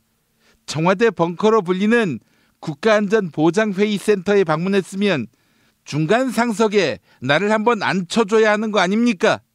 짐승만도 못합니다. 아이고, 전에 듣긴 했는데요. 정말로 대통령이 대통령 자리에 앉았다고 삐지신 겁니까? 초등학생도 남의 자리는 탐하지 않죠. 초등학생. 초등학생. 생계. 내가 그런 말 했다고 내부 고발한 게 누굽니까? 이거 아시는 분들 저한테 공익제보하시기 바랍니다. 공익제보자를 위한 생계보장 프로젝트 아름다운 재단에서 실시하는 공익제보자 캠페인 연결해 드리겠습니다. 어쩌다 슈퍼맨 아십니까? 내부 고발 공익제보자로 힘들게 살고 있는 사람들을 지원하는 캠페인 어쩌다 슈퍼맨. 포털 사이트에서 어쩌다 슈퍼맨을 검색해 주시기 바랍니다.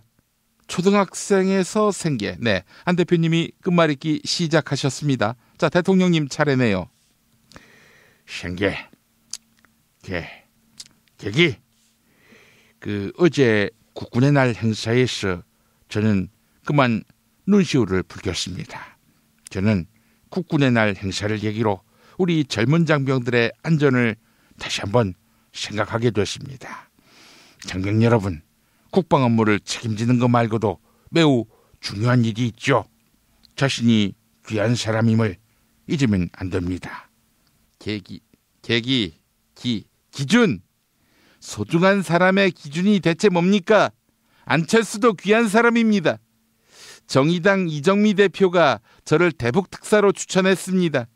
왜 저를 추천했는지 이정미 대표에게 설명을 들어봐야 합니다. 도널드 트럼프 미국 대통령과 와튼 스쿨 동문인 저 안철수가 김정은과 트럼프 사이에 다리를 놓아주겠습니다. 김정은을 만난다면 문재인이 호남에 이어 영남, 영남에 이어 충북, 충북에 이어 인천, 그리고 북한까지 홀대한다. 이렇게 말하겠습니다. 준표. MB야말로 이 홍준표 나를 이리 홀대하면 안 되죠. 2007년에 BBK를 막아준 거 누구죠? 조작된 BBK 흔들어대면서 대통령 만들어준 게 누구냐? 이 말입니다. 내는 국정원 댓글 부대시켜서 공격을 해쌓고 총진석이만 국회의원 되도록 챙겨주었다. 이래 들었어요. 맨날 밥 타령만 하는 정진석이가 뭐가 이쁘다고 그래 챙겨준 겁니까? 아이고, 홍 대표님 정말 많이 서운하셨네요. 밥은 우리 홍 대표님이 더 많이 드시지 않습니까? 예전에 새누리당 대표하던 시절에 하무 기자한테나 밥 먹었어요? 라고 물었고, 한나라당 대표하던 시절에는 식비만 한 달에 3천만 원씩 썼던 거 잊으셨어요? 표적. 요즘 MB가 검찰 수사의 표적이 되고 있습니다. 홍 대표님, 2007년 때 BBK를 막아줬던 것처럼 다시 한번 MB의 각해무샤가 될 생각은 없습니까? 표적, 적폐청산. 내가 한 번 당하지 2번 당하겠어요. 내가 차라리 논개정신을 발휘해서 MB를 끌어안고 교도소로 갈 겁니다. BBK 편지 그거 다 구라였어요. 뭐? 적폐청산? 야이 새끼야! 적폐청산은 퇴행적인 시도야. 국익을 해친다고. 아니 그거는 MB 말씀 아닙니까? 십대끼야! MB 말이 어때서? 네, 오늘도 애청자 여러분이 안 대표님을 대신해서 끝말잇기 이어가 주시기 바랍니다. 팟빵 게시판에 적피해 청산의 산으로 시작하는 단어, 이메일 주소, 사연 남겨주시기 바랍니다. 당첨자께는 천연 재료로만 만드는 비열을 따다 구운 과자 롤 카스테라 보내드립니다. 문통방통 마칩니다. 지금부터 KBS 성우극회에서 야심차게 준비한 대한민국 정치 다큐멘터리 드라마의 맥을 잇는 듣는 드라마 특별 기획을 보내드립니다. 제대로 알기 위해서는 그 식구를 보라고 했습니다. 저는 제가 아주 존경하는 아주 믿음직한 식구 문재인이라는 대친구로 돕는 사람을 정말 자랑스럽게 생각합니다. 나는 대통령 남이 됩니다. 나는 문재인을 친구로 보고 있습니다.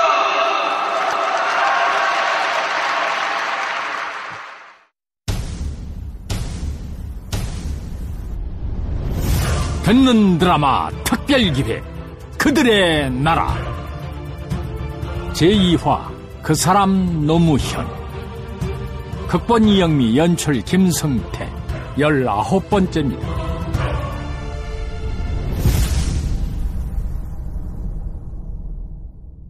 (1987년 6월) 연희동 노태우의 자택.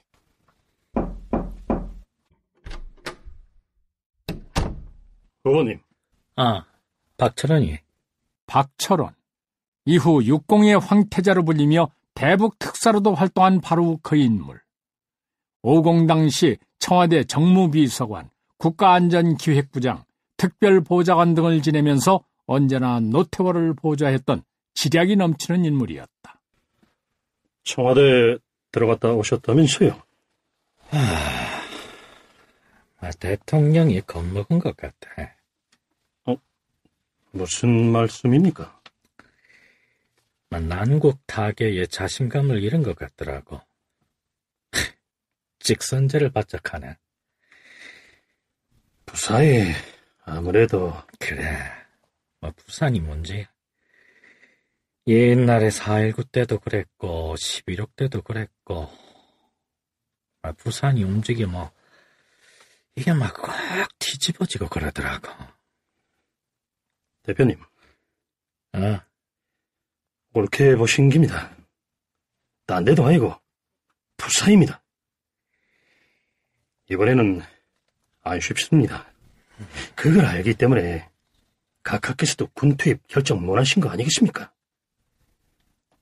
잘못하면 정권이 뒤집어질 수도 있는 상황입니다, 지금이.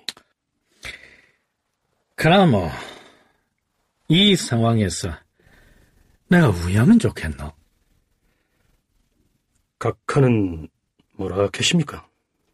그 양반이었나. 그 각하는 내한테 직선제 받으면 대통령이 될 수 있다 하던데.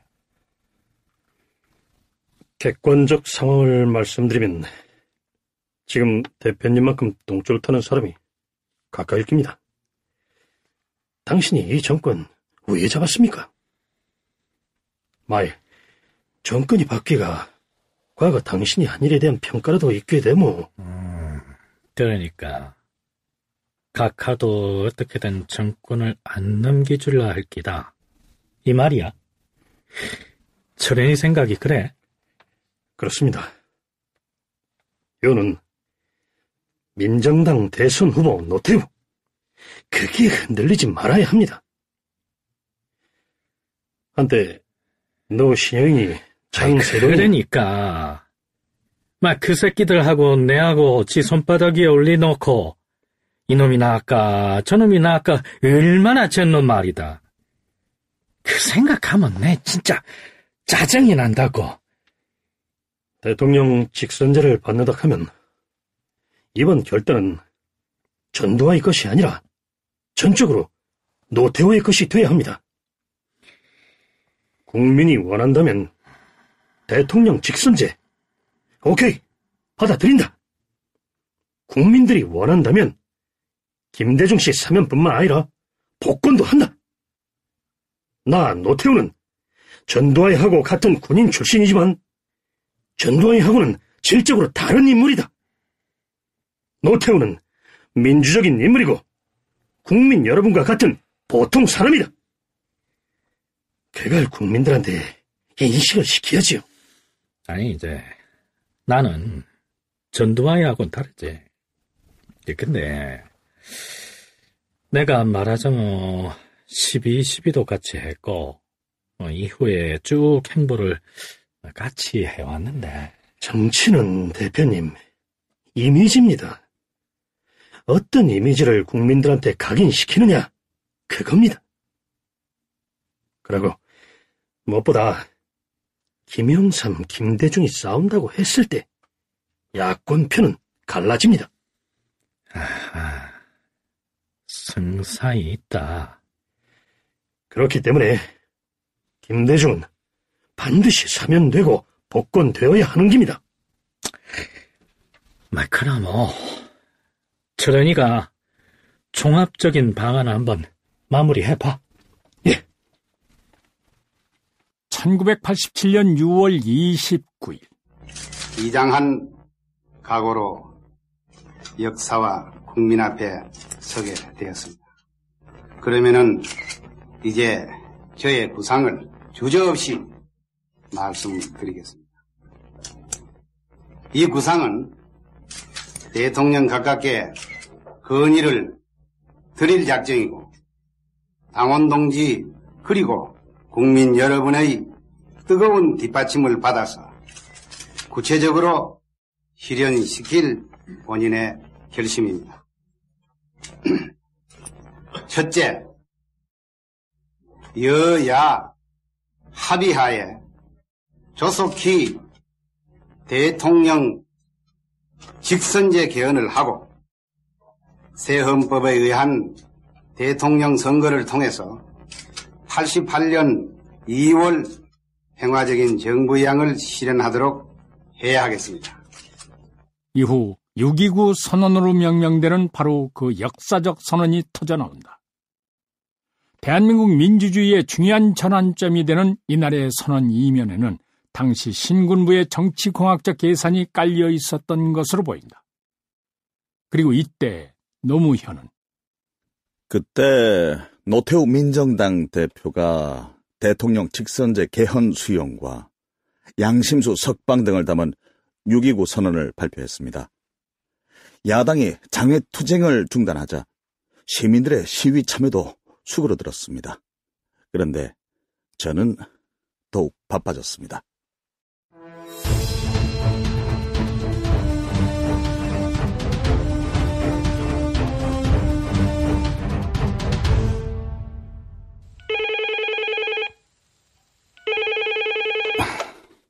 여보세요? 변호사님, 저 이호철 부장입니다. 1987년 8월 노무현에게 전화를 건 사람은 민주헌법쟁취국민운동본부 부산본부의 이호철 부장이었다. 아, 예. 대우조선의 농성 근로자가요. 경찰이 쏜 최루탄에 맞아가 중상을 입고 병원에 옮기던 중 사망했다 합니다. 또 최루탄입니까? 어쩝니까? 가봐야 안 되겠습니까? 아이고, 가봐야지요. 최루탄에 절여됐다 하면 사체를 탈취해가 화장해버릴 수도 있습니다. 극하고 사건 은폐하고 언론 보도 통제하고 하면은 큰일 아닙니까? 가만. 지금 당장 가봅시다. 내 차 갖고 거제까지 가보입시다. 네, 지금 부민 옆 사무실로 출발합니다. 갑자기 이번 주에 오대 갈라고 그래 옷을 챙겨 입습니까? 거제에서 노동자가 최루탄에 맞아 사망했다 한다. 가봐야지. 나도 낮에 가야지. 이밤중에 가서 뭘 한다고 해. 맞나? 아우 진짜 인제 데모 좀 안 하는갑다 했더니. 최루탄에 맞아 그래 됐는데 정권이 어떻게든 감추려고 할까 아이가? 막아야지. 당신 일하는 거 보이. 진짜 전문 변호사가 되기는 됐네. 응? 데모 전문 변호사, 운동 전문 변호사에. 운동 전문 변호사. 그랬습니다.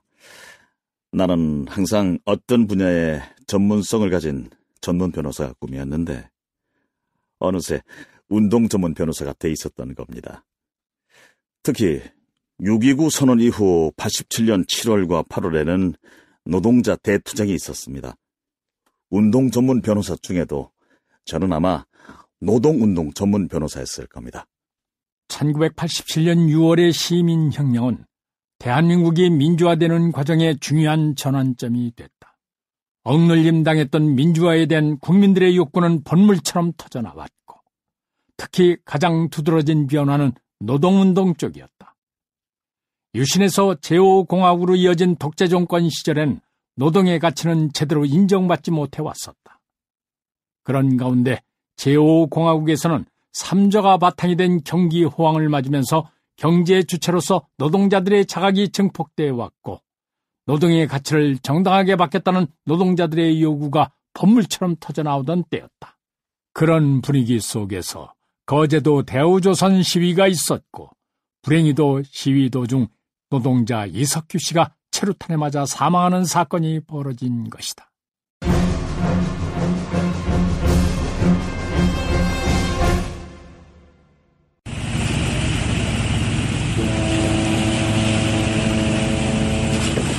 다음 날 아침, 노무현은 배를 타고 이석규 씨의 시신이 안치되어 있는 거제 대우병원에 도착했다.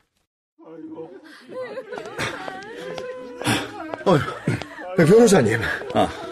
고생들이 많으십니다. 이거 전반적으로 좀 어수선하네요. 예. 지금 석주 시신을 지킨다고 한 400~500명 와 있기는 합니다만, 체계도 안 잡히고, 어디서부터 어떻게 해야 될지, 진짜 모르겠습니다. 예. 일단 변호사님, 집행부는 구성이 돼 있으니까, 저 가시서 좀 만나보시죠. 예. 일단, 이석규 열사 영정의 분양부터 좀 하고요. 분양을 마친 뒤 노무현은 대우조선 노조 집행부와 자리를 했는데, 석규는 변호사님, 이제 겨우 21입니다. 병역 의무한다고 대우조선에 와가 4년 동안 억척스럽게 일만 했습니다. 잔업특권 한 번도 안 빼놓고 주야로 일했고요. 박봉 쪽에가 가족들을 위해 저금하던 게 낙이 된 놈입니다. 3년 동안 이 1000통이 넘는 편지를 식구들한테 보내듯, 우리가 왜 노동조합을 만들라 했는데 2년 동안 임금 한 푼도 안 올려줬고, 85년 한 해만 16,000명도 넘게 쫓겨나십니다. 세계적으로 조선업계가 불황인데다가 경영을 부실하게 한 부담을 여러분한테 전가한 거네요. 저희들이 쫓겨날까봐 무서워서요.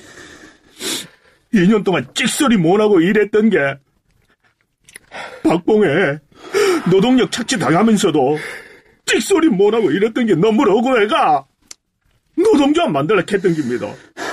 그거는 내가 너무 잘 알지요. 잘 아신다고요. 변호사님이 아무리 우리들을 도와주신다 해도 변호사님 같으신 분이 노동자들의 세상에서 어떤 대우를 받는지 아시겠습니까? 얼마나 천대받고 멸시받는지. 그날요, 석규가 죽던 날이요, 김우중 회장님 만나러 가던 길이었습니다. 회사에서 하도 우리의 요구를 안 들어주가 당신들이 극하마 김우중 회장님 직접 만나서 말하겠다. 그랬더니 경찰이 그럽디라. 평화적으로 시위하면 길을 터준다. 그 말 정말 철석같이 믿은 기라. 오리걸음으로 가십니다. 머리에 손 올리고 쭈그려 앉아가 10분 가다 쉬고 10분 가다 쉬고, 회장님요, 제발 불쌍한 우리 말 좀 들어주시라고 애절하게 외치면서 갔어요.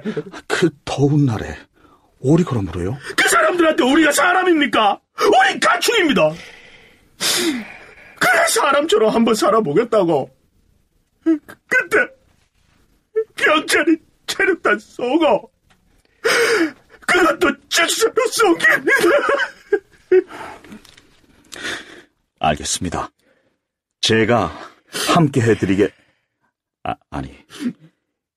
여러분하고 제가 함께 하겠습니다.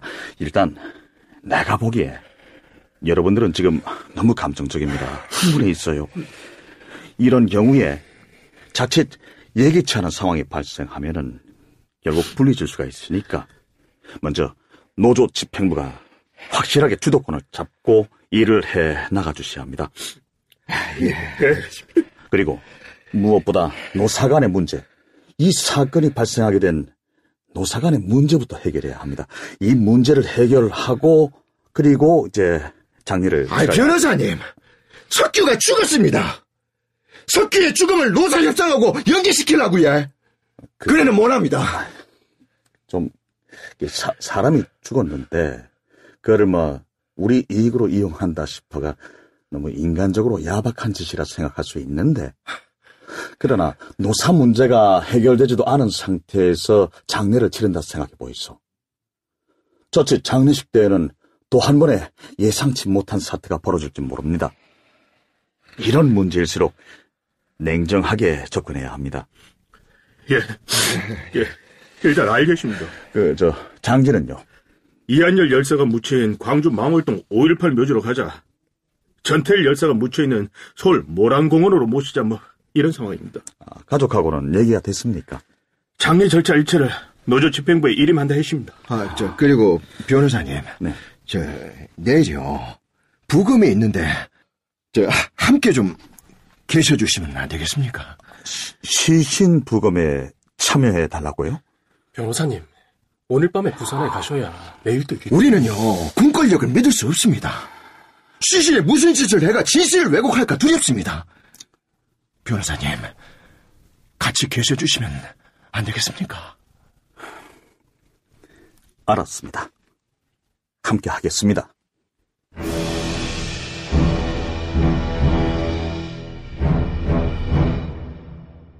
저는 결국 이석규 열사 부검에 참여하기로 했는데, 그때 만난 분이 이상수 변호사입니다. 이 변호사님은 서울에서 오셨는데 연민과 동정심이 많아서 고생하던 노동자들을 외면하지 못하던 분이었습니다.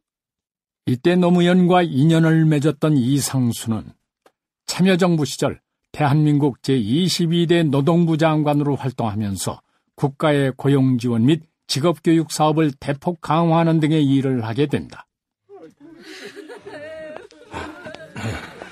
노 변호사님.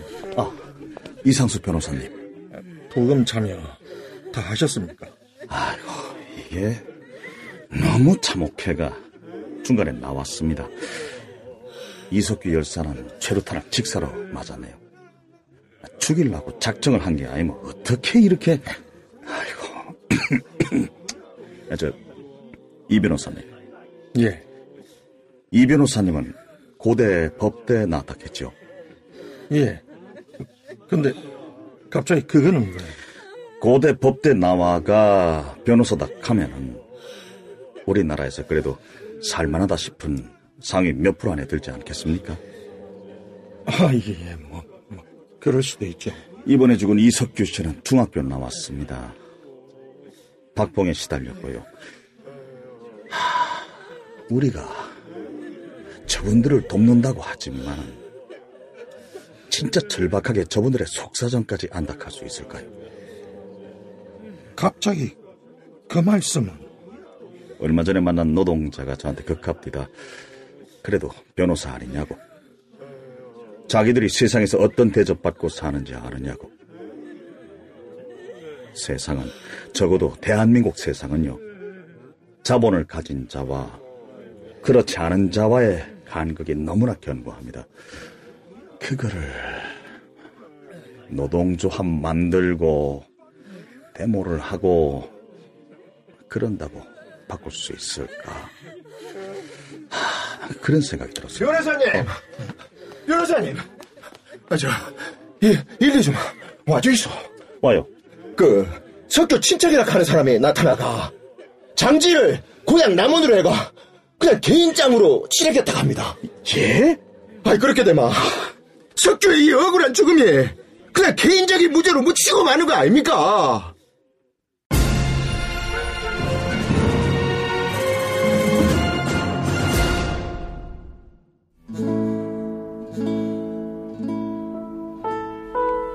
너무 슬퍼하지 마라.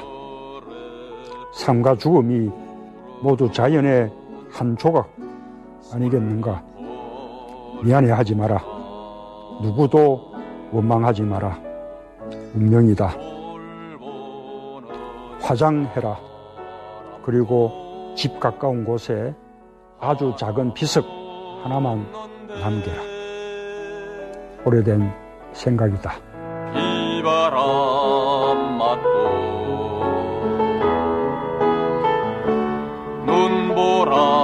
눈보라쳐도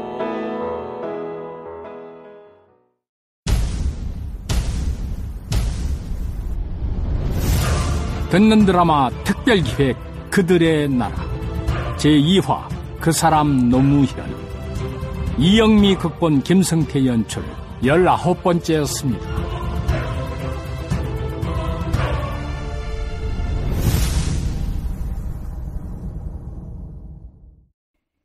다음 내용은 팟캐스트 포털 팟빵에서 듣는 드라마 특별기획 그들의 나라를 검색하시면 청취하실 수 있습니다. 듣는 드라마 특별기획 그들의 나라 여러분의 많은 청취 바랍니다. 탄핵 때문에 뭐 이야기를 전달을 하려고 해도 길을 막고 듣질 않아요. 패족 수준으로 쪼그라든 한국 보수. 회생의 길은 과연 있을까? 변화된 정치 환경. 갈 길 잃은 보수에게 새로운 희망을 제시한다. 애국보수의 화려한 부활과 집권을 위한 본격 가이드. 김용민의 신간. 보수를 지켜라.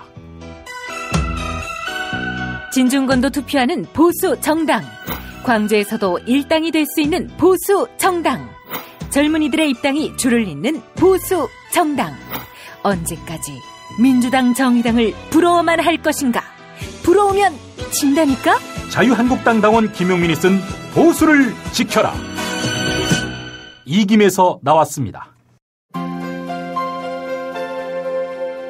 이주노동 희망센터 이사 권영국 변호사입니다.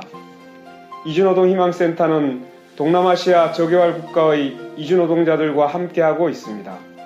시골 오지 마을에 학교를 만들고 마을 주민들이 공동체를 이루어 운영하도록 돕습니다. 포털 검색창이나 페이스북에서 이주노동 희망센터를 검색하시어 후원회원이 되어주세요. 노동 존중 생산과 소비를 통한 사회연대를 추구하는 문자당이 함께합니다.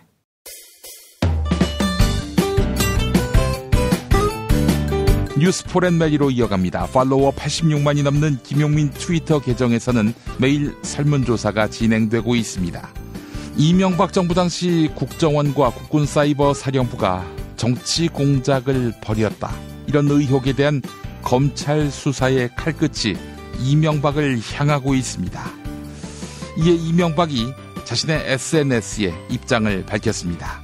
현 정부가 추진하는 적폐 청산은 퇴행적인 시도이며 국익을 해치고 성공하지도 못한다. 이렇게 주장했는데요. 이어서 때가 되면 국민 여러분께 말씀드릴 기회가 있을 것이다. 이렇게 밝혔습니다. 이명박의 SNS 글을 시민들은 어떻게 받아들이고 있을까요? 오늘 아침 8시 20분까지 모두 4,469명이 입장을 밝혀주셨습니다. 97% 거의 모든 시민들은 이명박의 주장은 매우 가당치 않다. 이렇게 응답해 주셨습니다. 그 다음으로 매우가 아닌 그냥 가당치 않다. 이런 의견은 2%였습니다. 99%가 잘못됐다. 이런 의견을 보인 셈이지요. 매우 적절했다. 이런 말씀을 하신 분도 있었네요. 1%였습니다. 설문조사에 참여해 주신 여러분 감사합니다.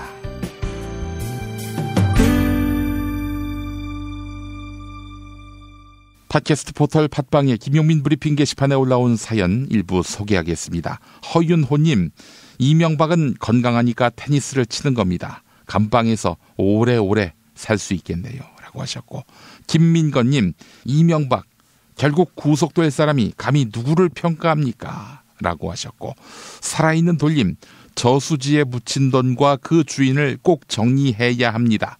이명박을 지키기 위해 본질을 왜곡하는 부역자들에게 반응을 보이지 않아야 합니다. 라고 해주셨습니다. 아이고, 국민 여러분들이 투철하시네요. 적폐 청산. 여기에 말입니다. 2017년 9월 29일 금요일 순서 모두 마치겠습니다. 네, 여러분 감사합니다.